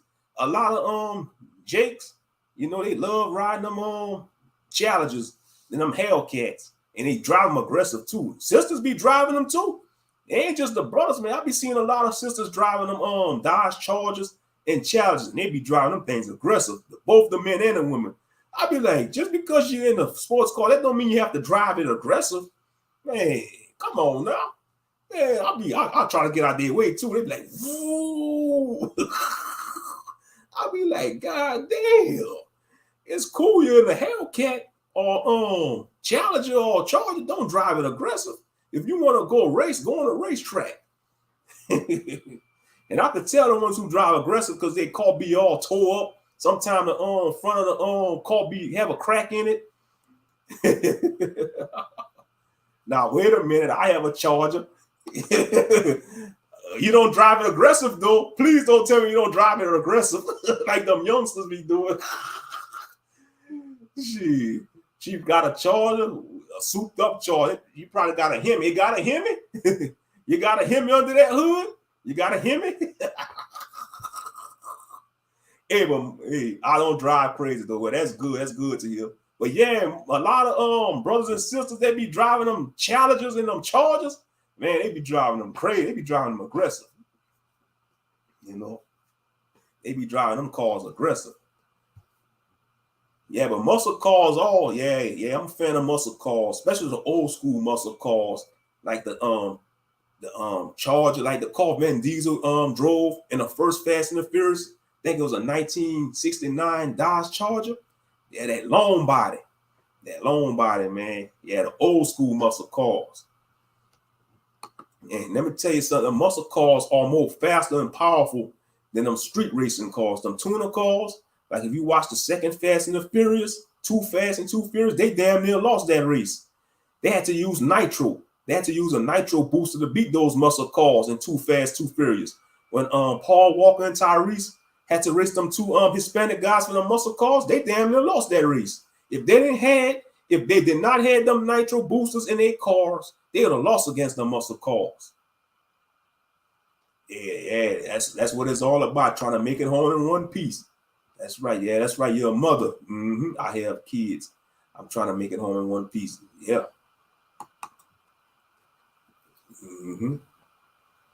But I'm a fan of the Nissan Skyline too. I like them. I always was a fan of the Nissan Skyline. That's like one of the fastest Japanese cars. When it comes to street racing cars, you got the Nissan Skyline GTR. Yeah. That's a cool car. That's what Paul Walker drove in the second Fast and the Furious. He had a nice Skyline. It was like a silver color with the blue racing stripes, with the blue lights. He had a Skyline GTR. A Nissan Skyline GTR.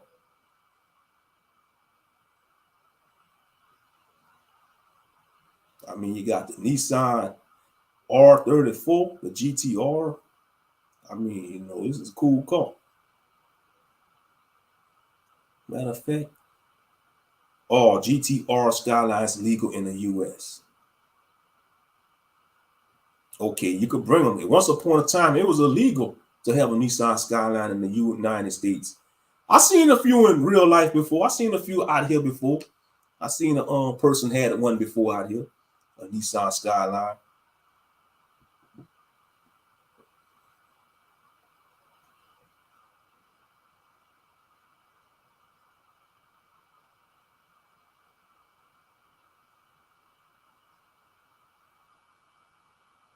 California, some haters. I think they say the only state is illegal is in California. I don't think so now. I think it's changed, but why was the GTR banned? The Nissans, I'm on Google. I'm just reading these on Google. The Nissan Skyline ban existed simply because the car failed to meet federal motor vehicle safety standards. The Nissan Skyline is illegal in the United States because of the Imported Vehicle Safety Compliance Act of 1988. You might recall that the Nissan S15 is also illegal under this act. But I think they changed it, though. I think they overturned it because I've seen some people driving the Skyline before. In the United States, they just some haters because it's a fast car. I'm gonna just keep it a buck. The Nissan Skyline is one of the fastest Japanese sports cars. Like they street race, it's a very popular car. Damn, so it's starting prices at $120,000. Shoo! If I had the money, I'll get me one. I ain't gonna lie. If I had a lot of money, I'll definitely have me a Skyline. And I won't even drive it fast. The only time I drive it fast if I was on a track. I'll have to go on a vacant road. But there's some nice cars, though. I always was a fan of the Nissan Skyline.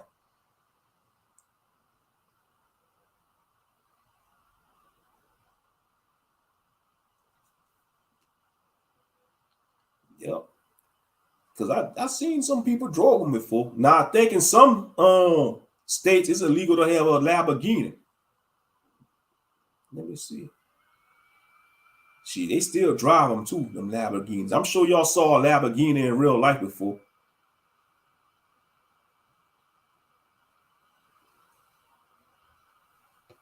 Hey, beloved Sister Mika, big salute.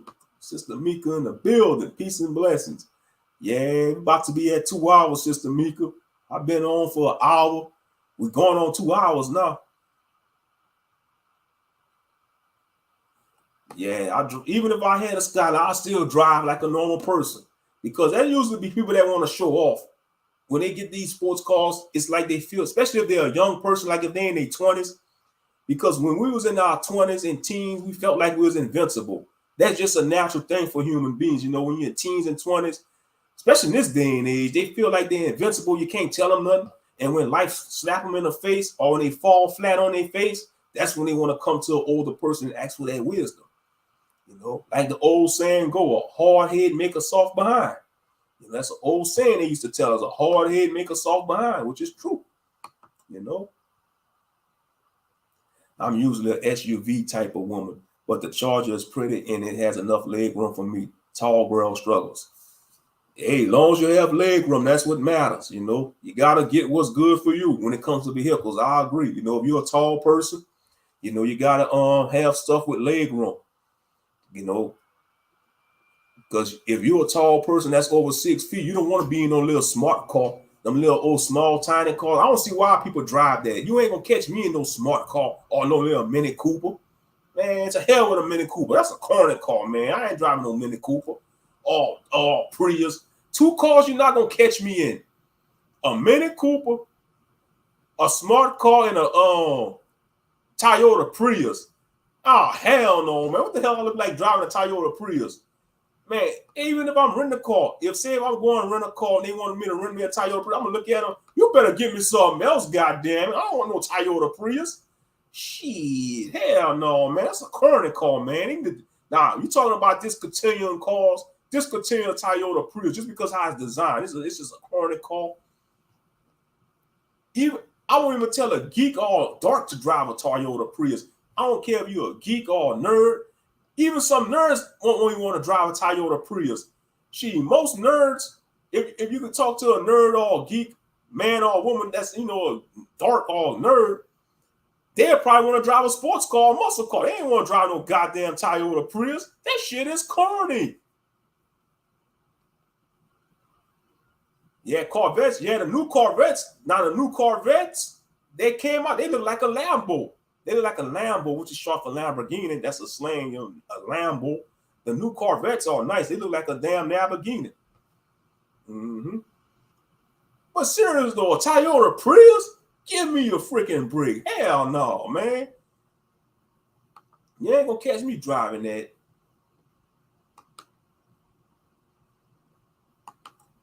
Even if I was dating a woman that's driving a Toyota Prius, I'll be like, you could drive it. I'm not driving that, girl. Man, you drive your own car. I'll be a passenger, but I'm not driving that shit. She gonna be like, babe, why you don't want to drive my car? No, it's a Toyota Prius. Hell no. Hell no. And she might get mad at me.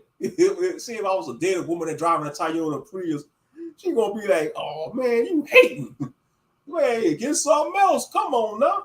It could have been a Toyota Camry or a Honda Civic, but a damn Prius, I'd be like, you couldn't get you a Honda Civic or Nissan Altima or Maxima? A damn Prius? Sure. Just because you want to save money on gas? To hell with that shit. Hell no, man. A Toyota Prius, that shit is corn. That's an ugly car. And just like a Mini Cooper. I remember with Obsidian Ali, grifting ass of the Manosphere, he was trying to get a Mini Cooper. That damn peg leg ass nigga trying to scam brothers out their money to get a goddamn Mini Cooper. I wonder if he got that Mini Cooper yet. Yeah, one of the so-called leaders of the Manosphere. I don't know, that was like at least 2 or 3 years ago, he was trying to talk about, I want to get me a Mini Cooper. I'd be like, all that shit they talking, man, they some fucking grifters. Talking about he a man of means. That nigga's a fucking grifter. All these Manosphere niggas is grifters, man. Just like you got BGS Ilkmore, the master teacher. Man, that nigga ain't my master teacher. Shit. Master teacher of what? You're a master teacher of complaining. That's what you're a master teacher of. All they do is no fucking solution. All they do is get on these fucking panels, bitch about women, have circle jerk sessions, bitching about women with no fucking solutions. You know, yeah, I'm sure they had some shitty experiences, but man, move the fuck on, man. There's other things in life y'all could be doing. And they give this man so much respect and honor, man, like he's something else, the master teacher. How the hell you a master teacher, but you're on YouTube, man, you know, talking the same redundant bullshit, man. That's why I say you can't take these grifters serious. A lot of them, they just some paid agents. They some miserable brothers and sisters in the third sector of YouTube. And they want you to be miserable. They want to pass their misery on to you. I need something to drink. Let me go get me another can of Arizona tea. Hold up a second. Because my throat getting kind of dry. All that talking and rambling. Oh, man.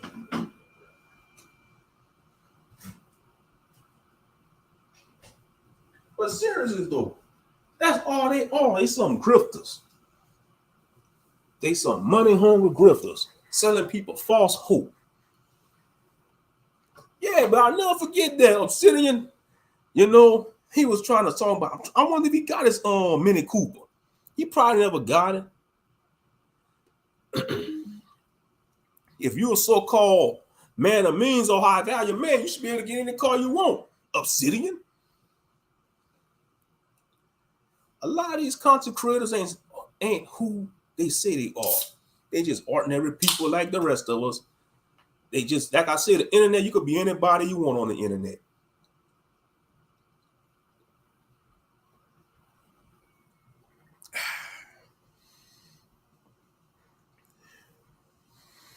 I mean, there's no solutions when it comes to them buffoons.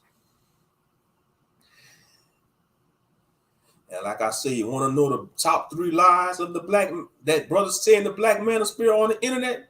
The top 3 lies that brothers, I can't speak for women because I don't know. Y'all can speak for the woman, if you know, because y'all can tell when women lying, but I'm speaking for the brothers because, you know, I keep my ears to the street on these YouTube streets, you know, in the black sector or in the manosphere in these spaces, you know. And the top 3 lies that brothers like to lie about when it comes to being on YouTube or on social media. Number 1, they make 6 figures.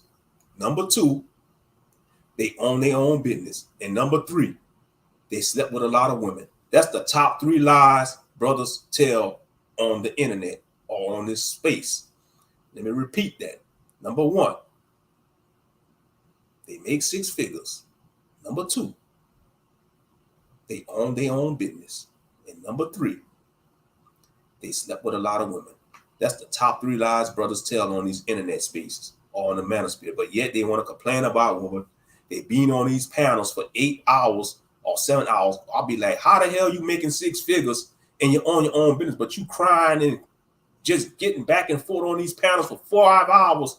Don't you supposed to be tending to your business? That's why I say these some liars. They some bold-faced liars. You can't take them buffoons seriously. You can't take those buffoons seriously. Talking about they making 6 figures, they own their own business, but yet it's like they be on a panel every day, you know. And Reg the bad guy, I listen to him sometimes. Reg the bad guy, he be in the kitchen chilling, you know. He be like $1, $2, $3. He want a beer fund. He be drinking that beer, you know. Ain't nothing wrong drinking, but yeah, he be. So he charged to get on the panel. Be like, y'all want a panel? Y'all gotta hit that cash out. Y'all want me to open up a panel? Y'all hit the cash out, man. $1, $2, $3. You know, oh yeah, I'll be like, come on now, you charging people to get on a panel, man? Hell no, man, you going too far now, Reg. You know, you go for face, you hamster face ass nigga. Reg the bad guy, you go for face, hamster face ass nigga. You know. Shit, he look like a hamster. I'm sure that nigga look like a hamster, man. When you look at him, you just want to be like, hey, Mr. Hamster! Hey, Mr. Hamster! Y'all getting the treat tonight. I'm not even drinking. Just thinking about I was drinking, man. You know, I'm sober. All I'm drinking is some Arizona tea and water. I'm not even drinking alcohol. Oh yeah, they be like, hey, Ranch the hamster, Ranch the hamster.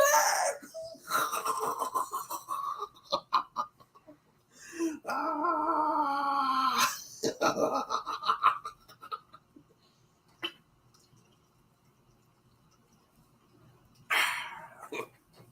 For real, for real.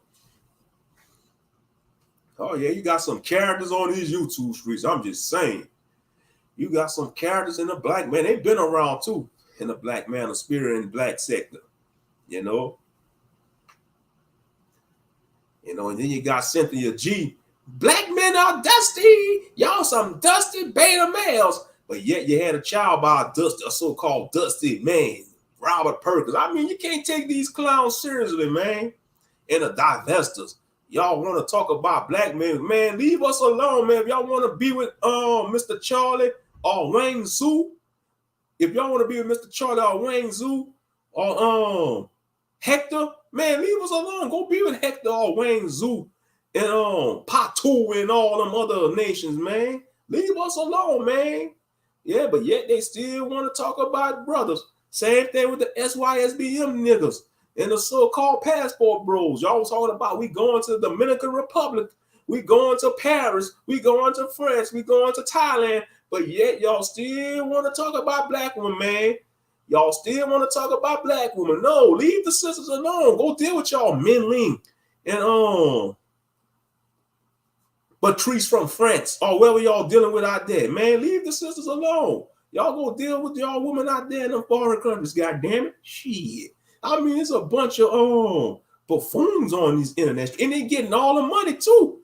It's like the ignorant and buffoonery getting all the cash apps. They getting all the subscribers. They getting all the clout. They getting, but my little small channel, we got good channels like Brother Malek Dome. Some of y'all that do content. We got K. Judah show. He do awesome Bible lessons, man. He teach sincerely from the scriptures. He deserved 20K, 30K, 40K subscribers. But YouTube don't want his channel to grow. I mean, it's just straight up wickedness. It's like the ignorant ass shit get all the clout on his goddamn YouTube shit, man. Real talk. I'm done. You got my ribs hurting. Oh. Yeah, I can't help myself. Like I said, I'm just drinking some Arizona too. Maybe it's the ginseng. Maybe it's the ginseng kicking in. I'm drinking some green tea in a can, Arizona tea in a can. Maybe it's the ginseng kicking in. I don't know, but yeah, I usually turn up like this when I'm drinking alcohol. I'm just being real. I usually turn up when I drink, but I'm turning up without. I'm just sober. I'm turning up while I'm sober. It don't matter if I'm sober or drunk, man. I'm turning up. I'm in the comfort of my own home, so I ain't bothering nobody. I'm just chopping up with y'all on these internet waves. But I'm serious though. There's a bunch of clowns. It's like, and you got Grandmaster Troll. He the #1 doxer. You don't want to get in beef with Grandmaster Troll because he will dox you. Oh yeah, he gonna dox you. He dox Mr. So-called Mr. Fantastic. Mr. Fantastic was butthurt. He went on a panel. He was like, let's play Big Bank and Little Bank, Grandmaster Troll. Man, Mr. Fantastic was so butthurt. He was trying to use shaming language on GMT. I'd be like, look at this nigga using shaming language on GMT, trying to shame the man because the man didn't want to reveal his bank account information. He didn't want to Mr. Fantastic said, at least I have kids. You don't have kids, GMT. What woman want to have kids? I'm like, GMT was just eating it up. He wasn't even fazed by that. GMT was just grinning like the Joker. Oh, man. GMT was just grinning at Mr. Fantastic like the Joker.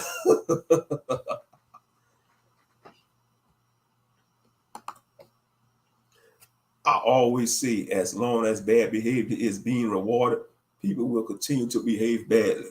That is true. Mm-hmm. That's what animals too. Like if you keep rewarding a dog with bad behavior, the dog will continue to be aggressive and continue to do what it want to do. Mm-hmm. Yes, indeed. But yeah, what I want to see, yeah, man, it's like the buffoons get all the attention on YouTube, but the sincere and real people, They get shadow banned. The sincere and real people get shadow banned. You know.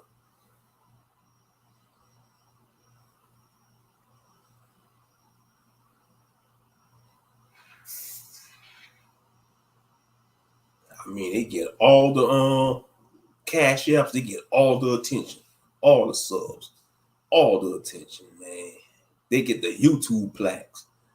And the YouTube rewards the plaque. Now, allegedly, you got some YouTubers buy their subscribers. Now, allegedly, I don't know if it's true. They say if YouTube catch you buying subscribers, you're not gonna get the plaque. That's what they say. But I don't know.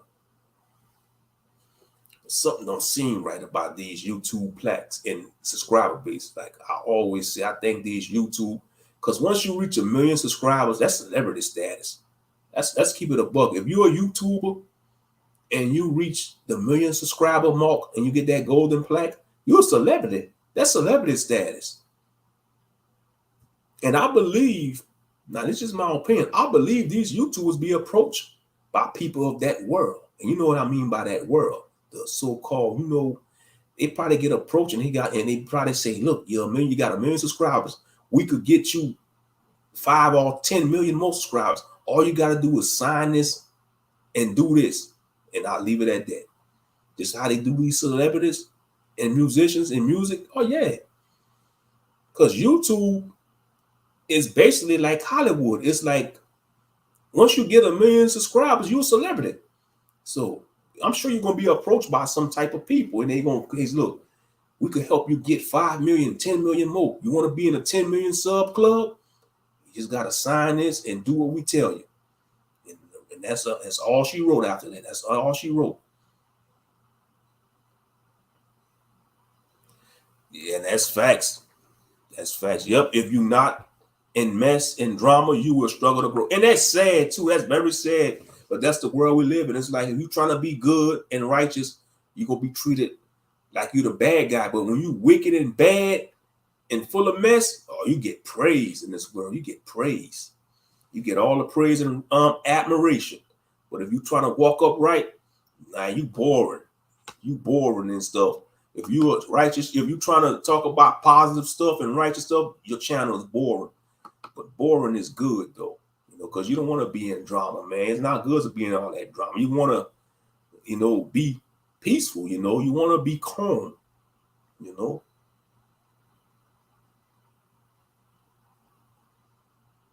don't want to be in that drama because all that negative and drama, that's all that's going to do is stress you out. And that's what they don't talk about. A lot of these content creators, they be getting into these YouTube beefs. They be stressed the hell out. They losing sleep.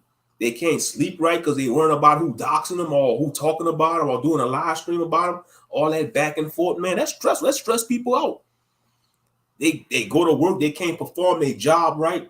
They thinking about their YouTube beef, so they can't even do their job right at their normal job.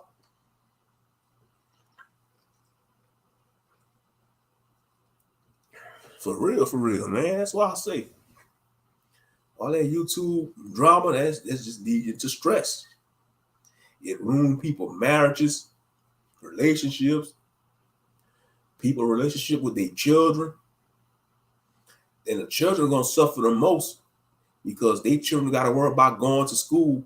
Hey, your mama, that's that content creator that got caught up with this YouTuber. And then now their children got to deal with the ridicule from their peers in the school system. Might have to get in a fight. That's why I say, some of these OnlyFans models don't think about their children. Because that's just like you got some of these adult stars that do adult activity on these sites. These X-rated sites. And I'm sure they got children. Their children find out, when their children become a certain age, hey, your mom used to be on this website. Your mom used to do this. Even if she don't do that no more. It's just because once you put stuff on the internet, it stay there forever. Even if you get rid of your account. Hey, that's a statement right there. Let's see. I want to grow organically. I'd rather have 10 positive, genuine people than 10 million fake negative people. Hey, that's real talk right there. Watermelon sugar, that's real talk. I'd rather have 10 positive, genuine people than 10 million fake negative people. Right. And that's why I say you should never be intimidated by these big channels with a lot of subscribers, because if that channel got over 100,000 subscribers, 90%, 95% of those subscribers are fake. You can count how many, you can count on all your fingers how many people sincere. Because just because somebody got a lot of subscribers, all those subscribers not gonna even watch the content. They're not gonna show up to the live stream. I'm gonna say about at least 75% of the people ain't gonna click the notification bell. Yeah. That's why I say the numbers don't mean anything. Those subs don't mean anything. You know, if I see somebody that got like 100K subscribers and their views not adding up, that's why I say the number games is all rigged, and then they mess with the views anyway. YouTube be messing with the views. They tamper with the subscriber count. Oh yeah, they doing all these shenanigans and stuff. They doing all these shenanigans. Yes, indeed.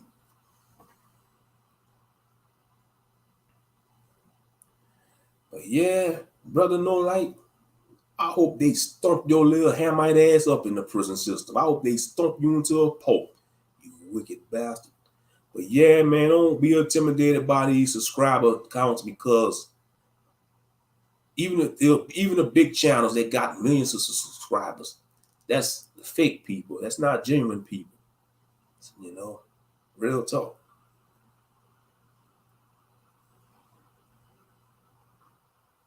Straight up.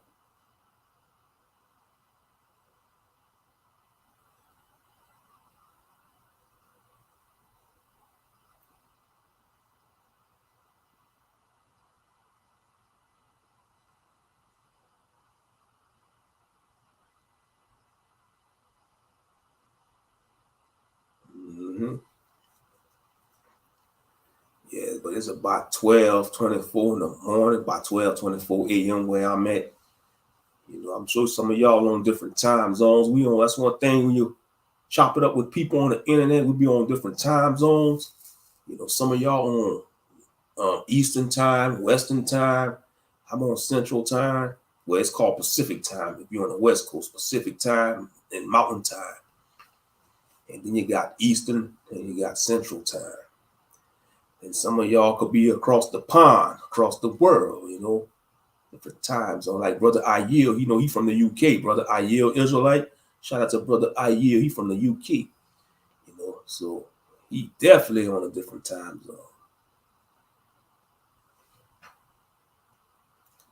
But I think I'm going to go ahead and wrap this stream up, family, man. I thank everybody for tuning in, man. You know, shout out to the Cleanup Crew family, the FOPE family, and shout out to all the brothers and sisters that tune in. You know, I appreciate y'all. You know, I appreciate y'all, man. Shout out to Brother Malek Dome. Shout out to Sister Selena. Shout out to Watermelon Sugar, Professor Lovely Lady, Kate Judah, Sister Mika, Brother Chris G. And big salute to all of y'all that tune in. Shout out to everybody that listening in the clouds too. You know, shout out to Sister Nama Real. You know, shout out to everybody, man, that listen in the clouds. You know, some of y'all didn't catch the live stream. Y'all just gonna have to catch the replay. Like I say, get in where y'all fit in, you know. Click that notification bell. Make sure y'all click that notification bell, because YouTube, sometimes they unclick that bell because they shenanigans. You know, they always unclicking that bell. And I don't even have a big channel, but yet they want to come after the small channels. That's letting you know we're making an impact. If they tampering with our channels, they messing with the views and subscriber accounts. Yeah, they threaten. They threaten by our little small channels. It's 1:21 in the morning here. Okay, that's what's up. You're an hour ahead of me then. You're an hour ahead. That's like 12:26 a.m. Mm-hmm. Yes, indeed.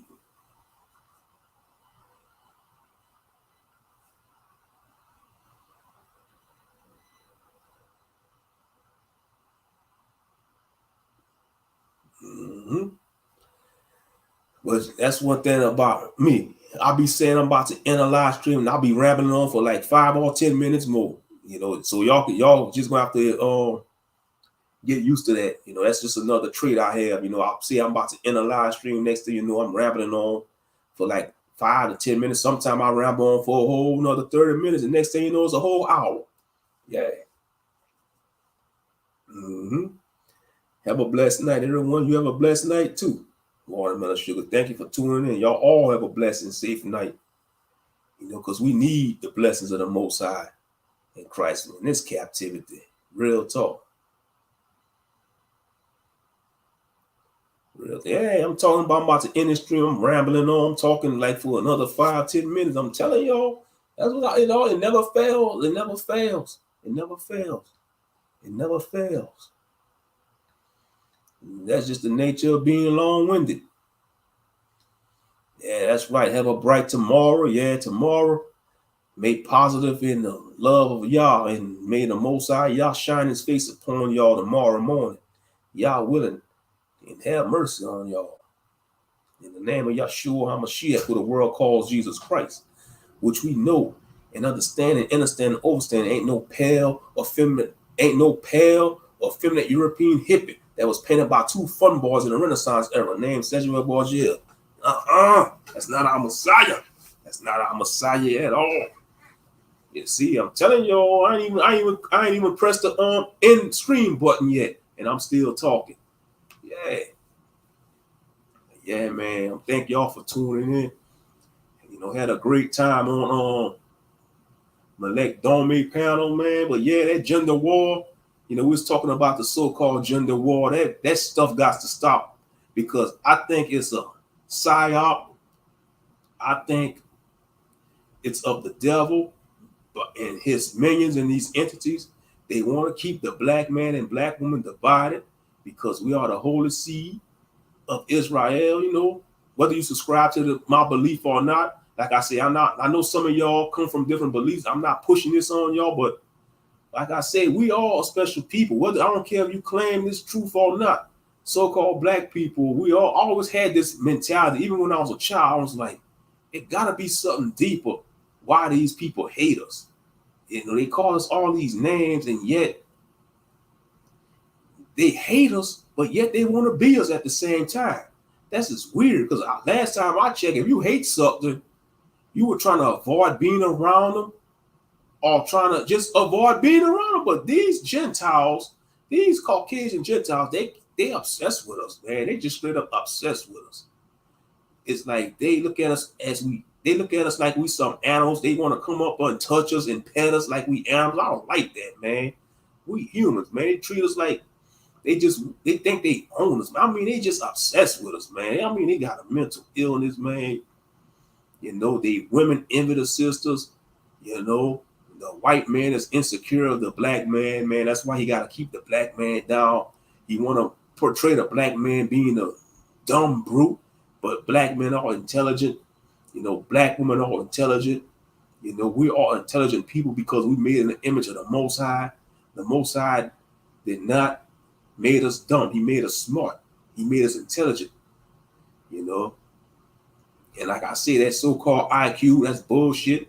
The Europeans came up with that IQ test to make themselves feel good and make themselves think they superior to our intellect.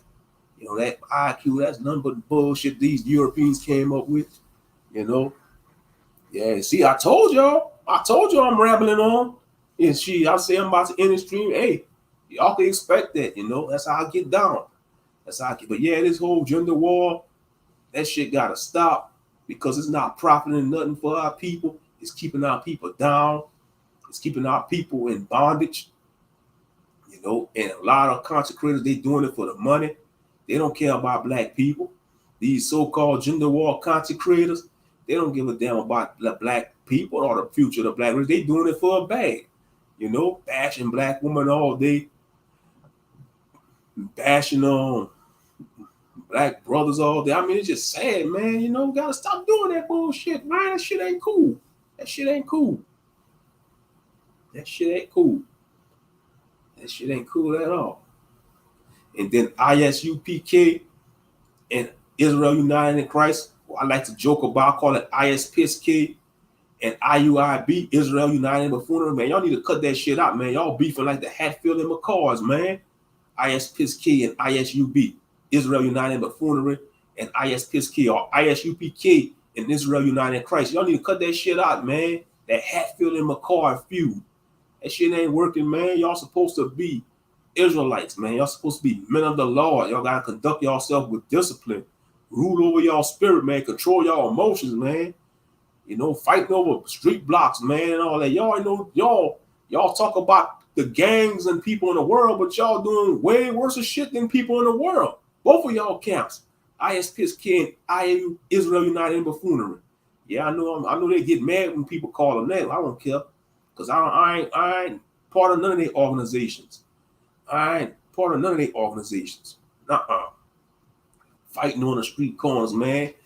And you wonder why people don't take the Israelite movement seriously, because they think of these camps, you know, and it makes it so difficult for those sincere Israelites that's trying to walk in this faith. You know, it makes it so difficult.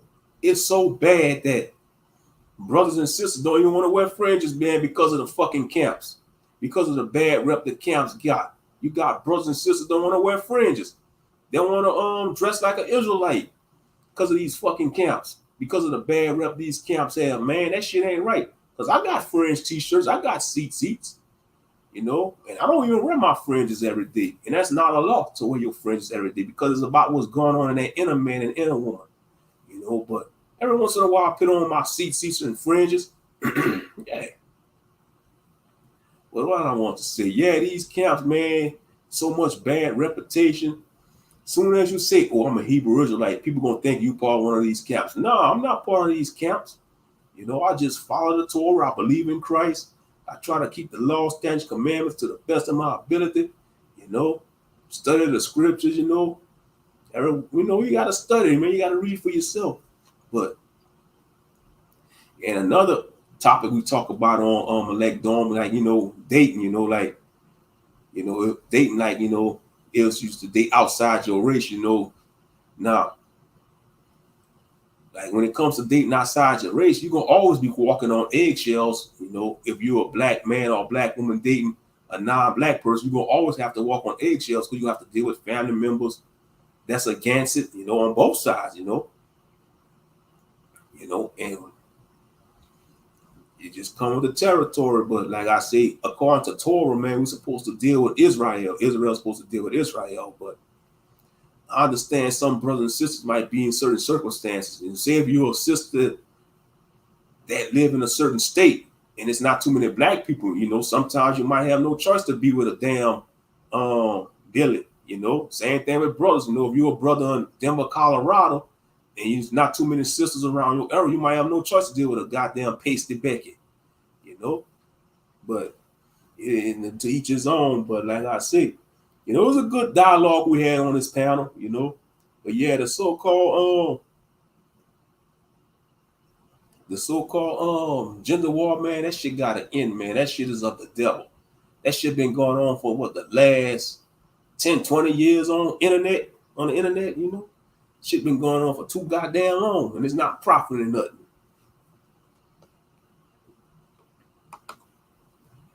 Not to mention the games that non-campers play. Yeah.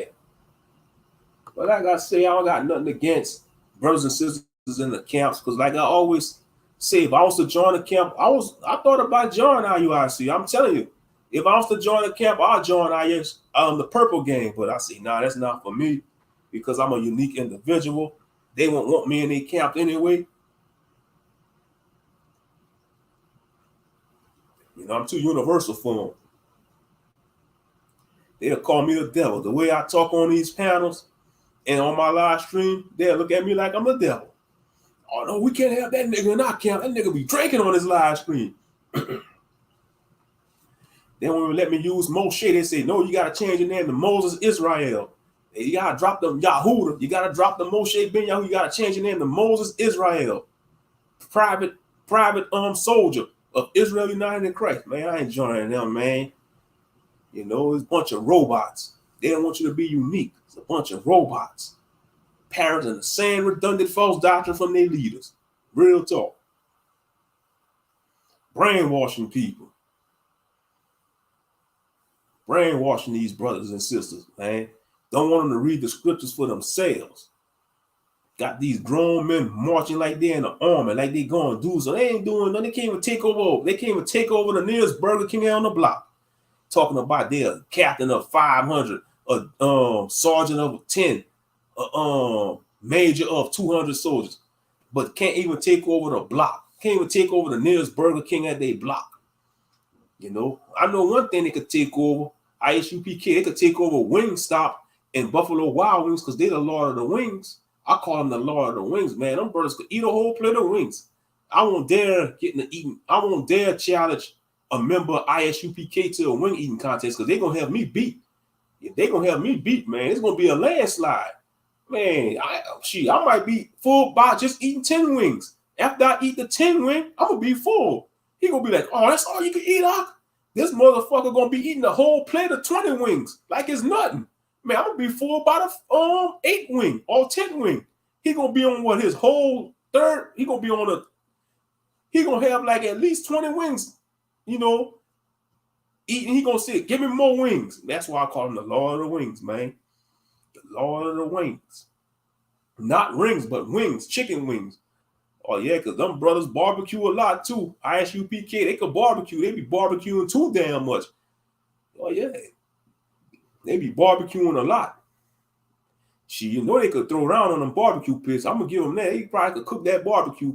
I'm sure they know how to barbecue because a lot of their members, man, they ain't missing no meals.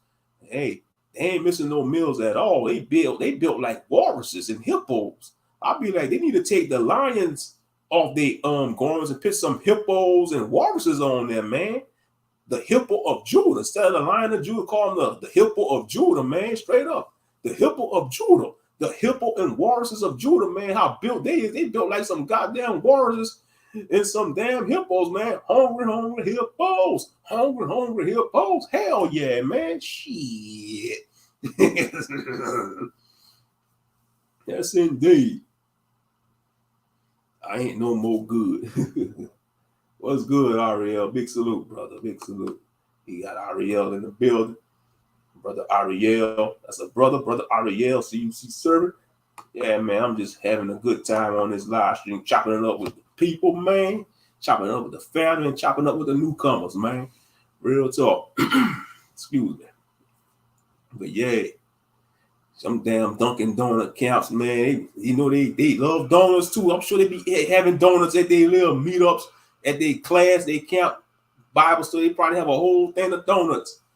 You know, they want to talk about this and that, talking about, oh, I'm a captain of 100, but built like a donut man, built like the Pillsbury Doughboy with fringes on, man. That's what some of these camp niggas remind me of. The Pillsbury Doughboy with fringes on, y'all. Hoo-hoo! That's right. Hoo-hoo! That's right. That's right. Esau gonna die. Esau gonna burn. Hoo-hoo! The damn Hebrew Israelite Pillsbury Doughboy with fringes, man.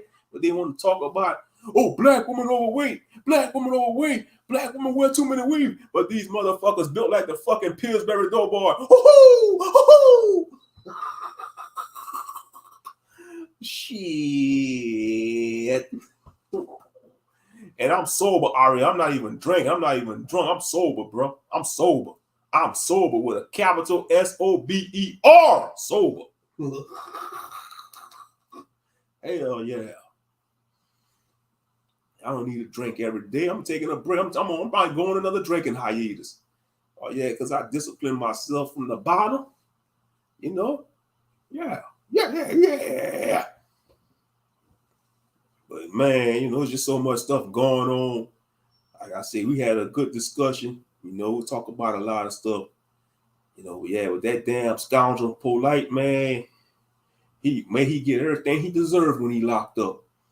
You know, may Bubba and Tiny and them have their way with that clown, man. Real talk. Mm-hmm. But yeah, that goddamn gender wall, that's of the devil, man. That's like I see, you got a lot of entities on these YouTube streets that's, controlling these content creators. There's just a lot of wicked stuff going on. You gotta look at the big picture. You gotta look at the big picture from a higher level. Because you don't see other groups of people doing this. You don't see Asian men and Asian women dragging each other on the internet. You don't see the Caucasian man and Caucasian woman dragging each other like that on these panels. It's on in the black sector. That's why I say it's just applaud, man. Like when it comes to the so-called brick incident, that could be applaud too, because like a month ago, black people was united for the boat incident. The Alabama boat incident when they beat the heathens up with the chairs. And now fast forward a couple of days ago, the so-called Somalian woman got hit with the brick, man. Don't put that on black people. That's Somalian business, man. That ain't on our people. Man, that's Somalian problems, man. And like I say, no woman deserves to get hit with a brick, man, just because no woman deserves to get hit in the head with a brick because she rejected a man. It just, rejection hurts sometimes. It's a damn doozy. But my advice to a younger man, a young brother, if you get rejected, it's gonna hurt. You're gonna be mad. You're gonna be angry, but don't retaliate, because you just gotta take it on the chin, man. What you do is you go in a corner, drink your Arizona tea, or if you got a PS5, my nigga, man, what the fuck you getting mad at? Man, what the fuck you getting mad if the woman reject you, if the girl reject you? Got a PS5, my nigga. You got the new Mortal Kombat game about to come out, my nigga, man. To hell with that broad that reject you, man. Go play you some Mortal Kombat with your homeboys, man. You got a fucking PS5, man. Shit. Go hit up a damn gamer chick online, man. And it might be the one for you, man. Real talk. Shit. I'm talking, I'm just talking out my mouth.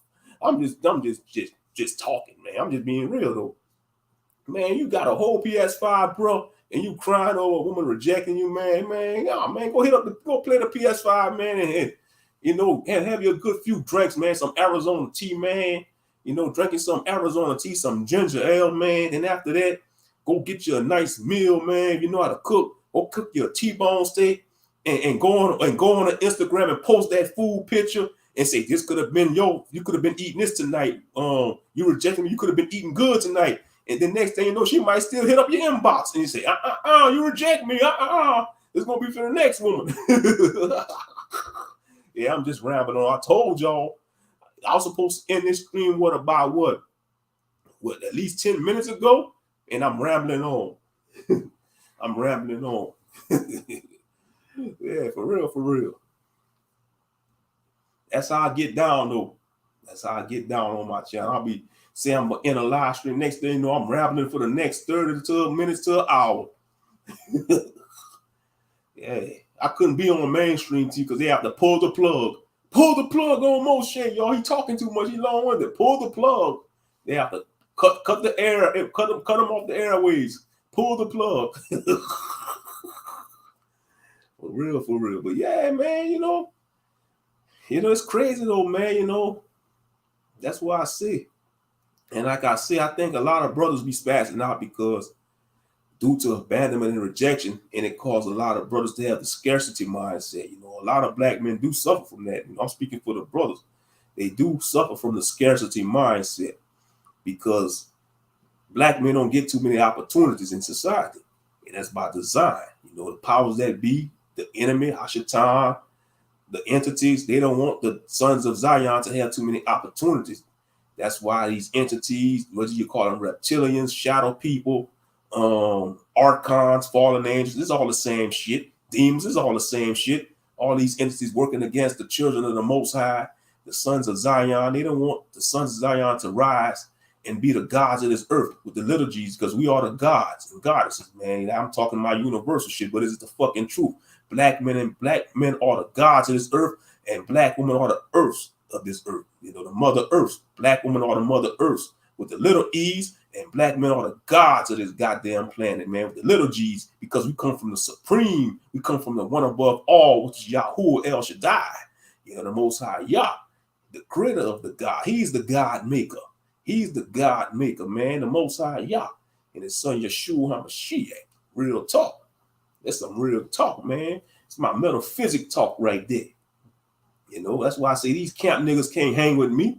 They ain't ready for Moshe Ben Yahuwah Israel because I'm too universal and I talk my metaphysical shit and my high spiritual ass shit. I talk my spiritual shit to these camp niggas. They ain't ready for me with these same they recite the same scriptures like the fucking good robots they are. You know, like the good robot boys they are. You know, real shit. Real shit. And that's the problem. A lot of people want to rush into these relationships because they see, and then social, I blame it social media because they want to, you see, social media got young people want to compete with each other.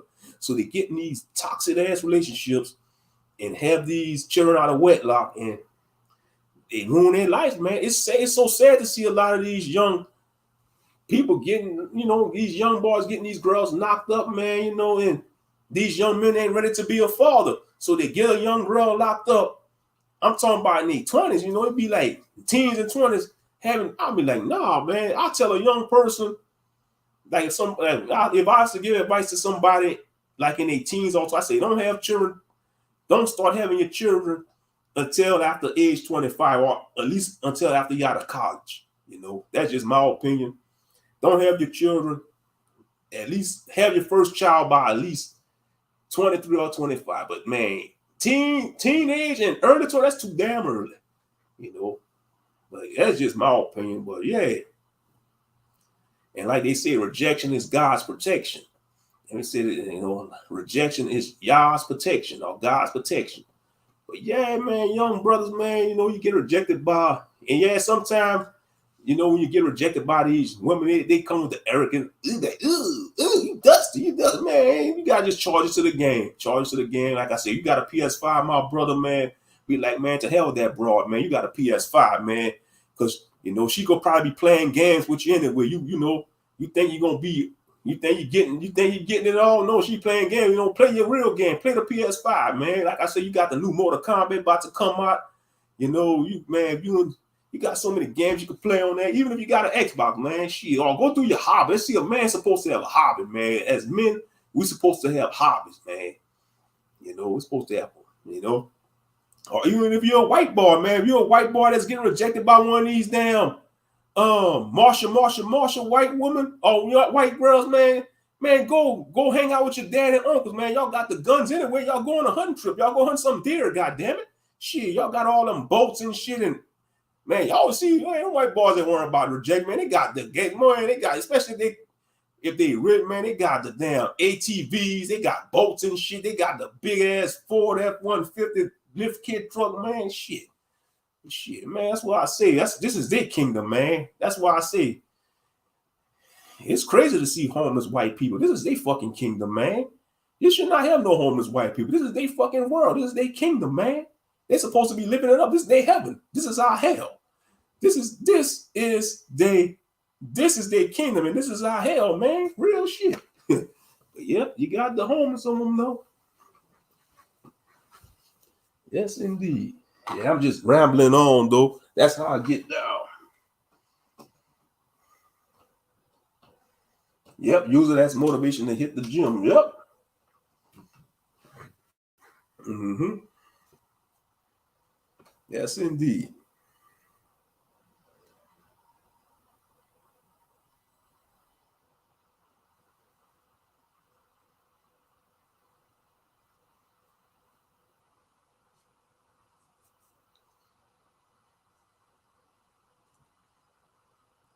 Yep.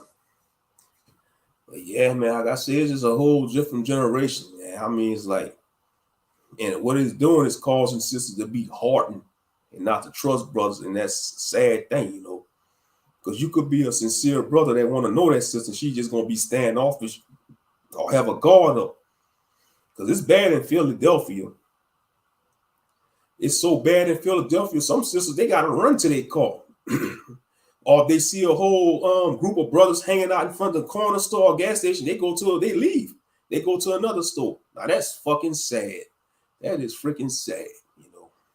You're supposed to be safe around your own people, but when you feel unsafe around your own people, that's when it's a problem. That's when it's a freaking problem. Straight up. That's when it's a freaking problem. when you feel unsafe about your own people. Mm-hmm. Real talk.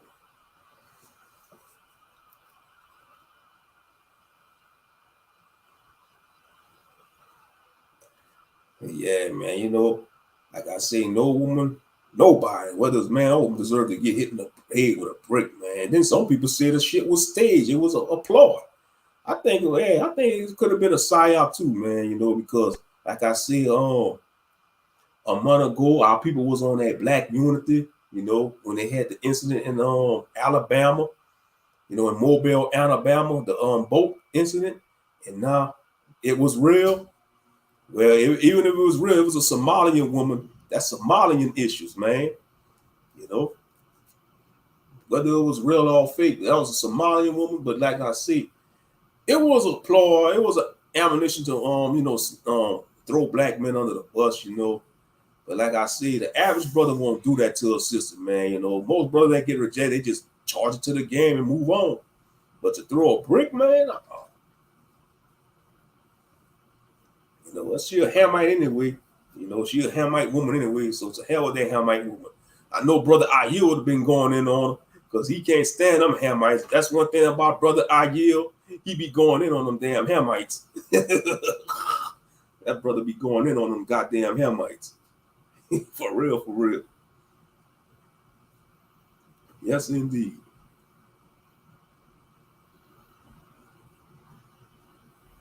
Yeah, it's another distract. I mean, so much stuff going on. You know.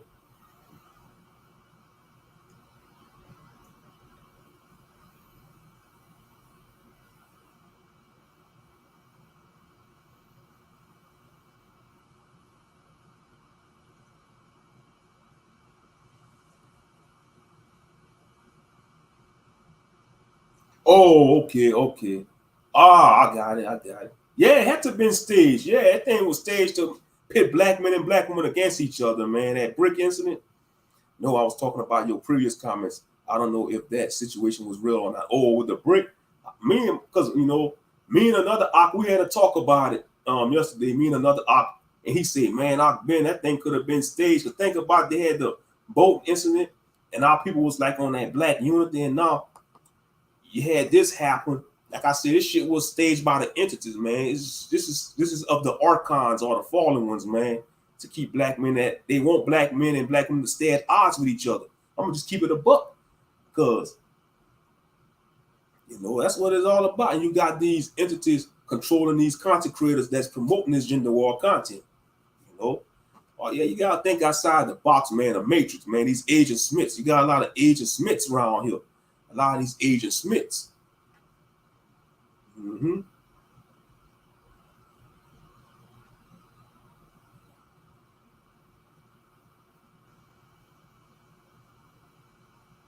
It wasn't staged. These fools could take it. It was like electric chapter. Well, anyway, it was Somalian. It was a Somalian woman. But allegedly, they say that's what goes on in their culture. They do their women like that. Yeah, in Africa, them Hamites crazy. Just think if you reject a Hamite man, a damn African man, he might want to cut you up with a machete. Yeah, it's way worse in foreign countries. They probably want to that's what they do in the Middle Eastern countries, like in the Middle Eastern countries, like in them Arabs. If an Arab woman reject an Arab man, they throw acid in their face. Now that's going too far. You gonna throw acid in a woman's face because she rejected, man? Come on now. You ain't gonna make nobody want her now because you defaming her face with that acid. You stupid ass Arab bastard. You gonna throw acid in a woman's face because she told you no and rejected. You gotta be a wicked son of a bitch to do that. Gonna throw acid in a woman's face, man. Man, brothers better not start doing that, man, because I don't want to see no goddamn news report of a brother throwing acid in a woman's face, because that's when we're gonna have problems, man. If we hear brothers throwing acid in sisters' face because they rejecting them, that's when it's gonna be a major. I just hope that don't come to fruition, because that's going too far. They do that shit in foreign countries, Yeah, them Hamites. Oh yeah, them Hamites. She in Mexico too. Especially in Mexico. Man, well, Mexican woman reject the cartel, man, they gonna kill her. They gonna kill her and her family. They gonna start the eldest member of the family and work their way down to the youngest, and then they gonna kill them. But oh yeah, they crazy in some foreign countries, man. They crazy. They cray. You know, they cray. For real. They freaking cray. Yeah, that shit crazy though. You know, all kind of crazy shit going on. Like I said, a year not even. We got like 4 months. We got 4 more months of this year left. Where we in September. Yeah, we're in September. We got like 4 more months of this year left, and more crazy shit going. You just watch. It ain't over yet. More crazy shit gonna happen. More crazy stuff gonna go down.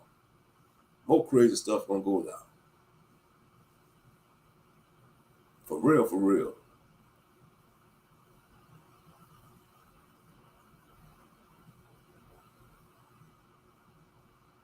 More crazy stuff gonna go down. So y'all just better buckle up and prepare yourselves.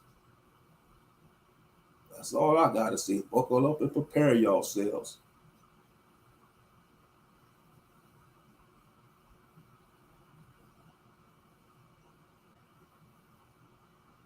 Mm-hmm. Yeah, I appreciate everybody for tuning in. Like I said, I don't know if I'm gonna go live tomorrow night. You know, I might go live tomorrow night. Like I said, I've been really kicking back and staying in the cut as of lately. You know, but it all depends. You know.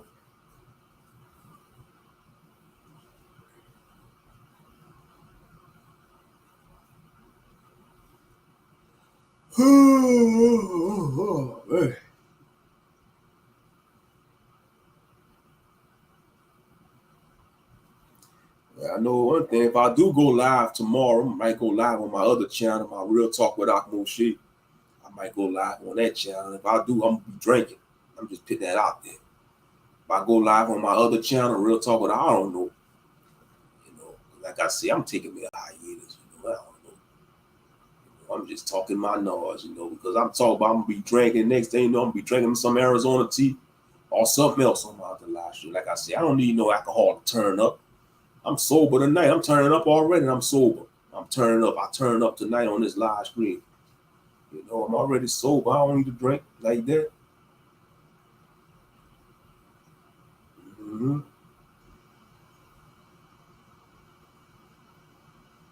Yes, indeed.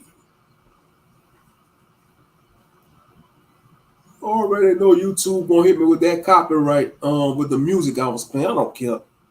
Ain't like my channel monetized anyway. You know. If you ever notice when it comes to these rules and guidelines, they really badger the small channels. But these big channels, man, they don't do them nothing. They could be playing all the type of royalty music and they don't do them nothing. They don't do them a damn thing. But my small channel, I play music, man, they coming with the copyright buffoonery. Oh, we can't be playing them type of people music. Copyright, all that bull crap. It's a bunch of buffoonery, if you ask me.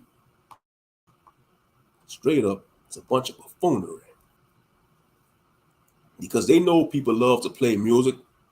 They know that. YouTube knows that. They know that. They know that. But yet, what they do? Hit you with all these copyright strikes. Because you playing your favorite type of music. It's a bunch of buffoonery.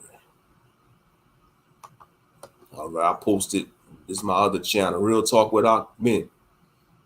Yeah, I just posted it right there. I posted in the link. That's the link to my other channel. Let me post it up over here. That's the link to my other channel.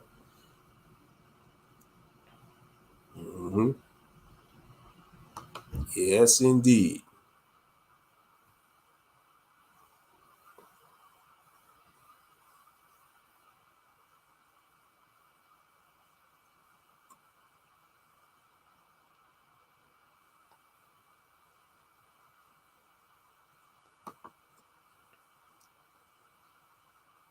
Okay, got it. Thank you. You welcome, sister. You welcome. Yeah. Smile the channel. I'll be cutting loose on that channel. Oh yeah. That's when I'll be more transparent on that channel. On certain deeper topics, stuff that I go through in life.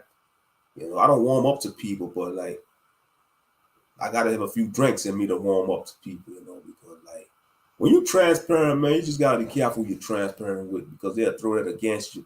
But me personally, I don't give a damn because we all go through things in life, and some of the stuff people trying to use against you, they couldn't handle it if it happened to them. Real talk. Benjamin the best at throwing lie when at war with each other. Oh, lie, yeah, that's a tight, yeah. Yeah, but for real, it all depends. I might go live on my other channel either tomorrow or one of my off days. I'm just putting that out there in the airwaves.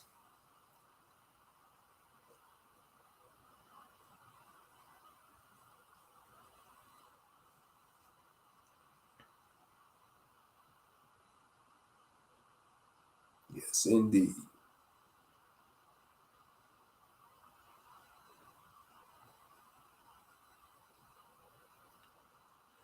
But we about to be at 3 hours. I think I'm you see, I'm talking now. Don't quote me. I'm saying I might shut it down at the 3 hour mark. The next thing you know, I'll be on for another 30 minutes. But I'm gonna go ahead and I'm gonna wrap it up in a few though, because it's like 1 in the morning. And like I said, I gotta be up early. But like I said, this ain't my first rodeo. I did this plenty of times, So I think I'm gonna wrap it up around the 3 hour mark, stay on for a few more minutes.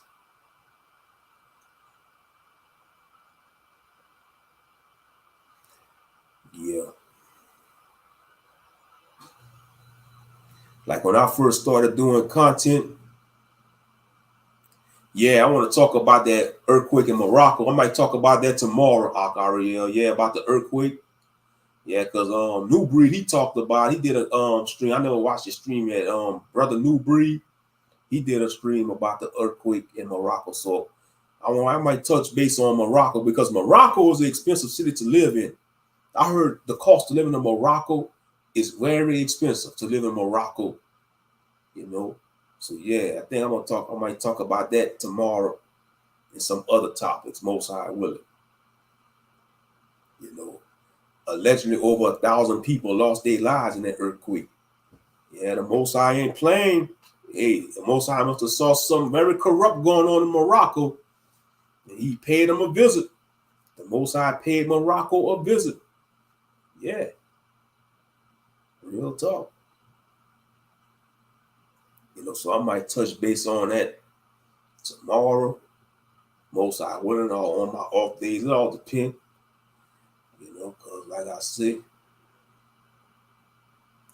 that's right. I got an early shift tomorrow, so I'm gonna go ahead. And you see, I really don't want to leave. I'm just being honest. If I was off tomorrow, if I was off today, I'll be on all night.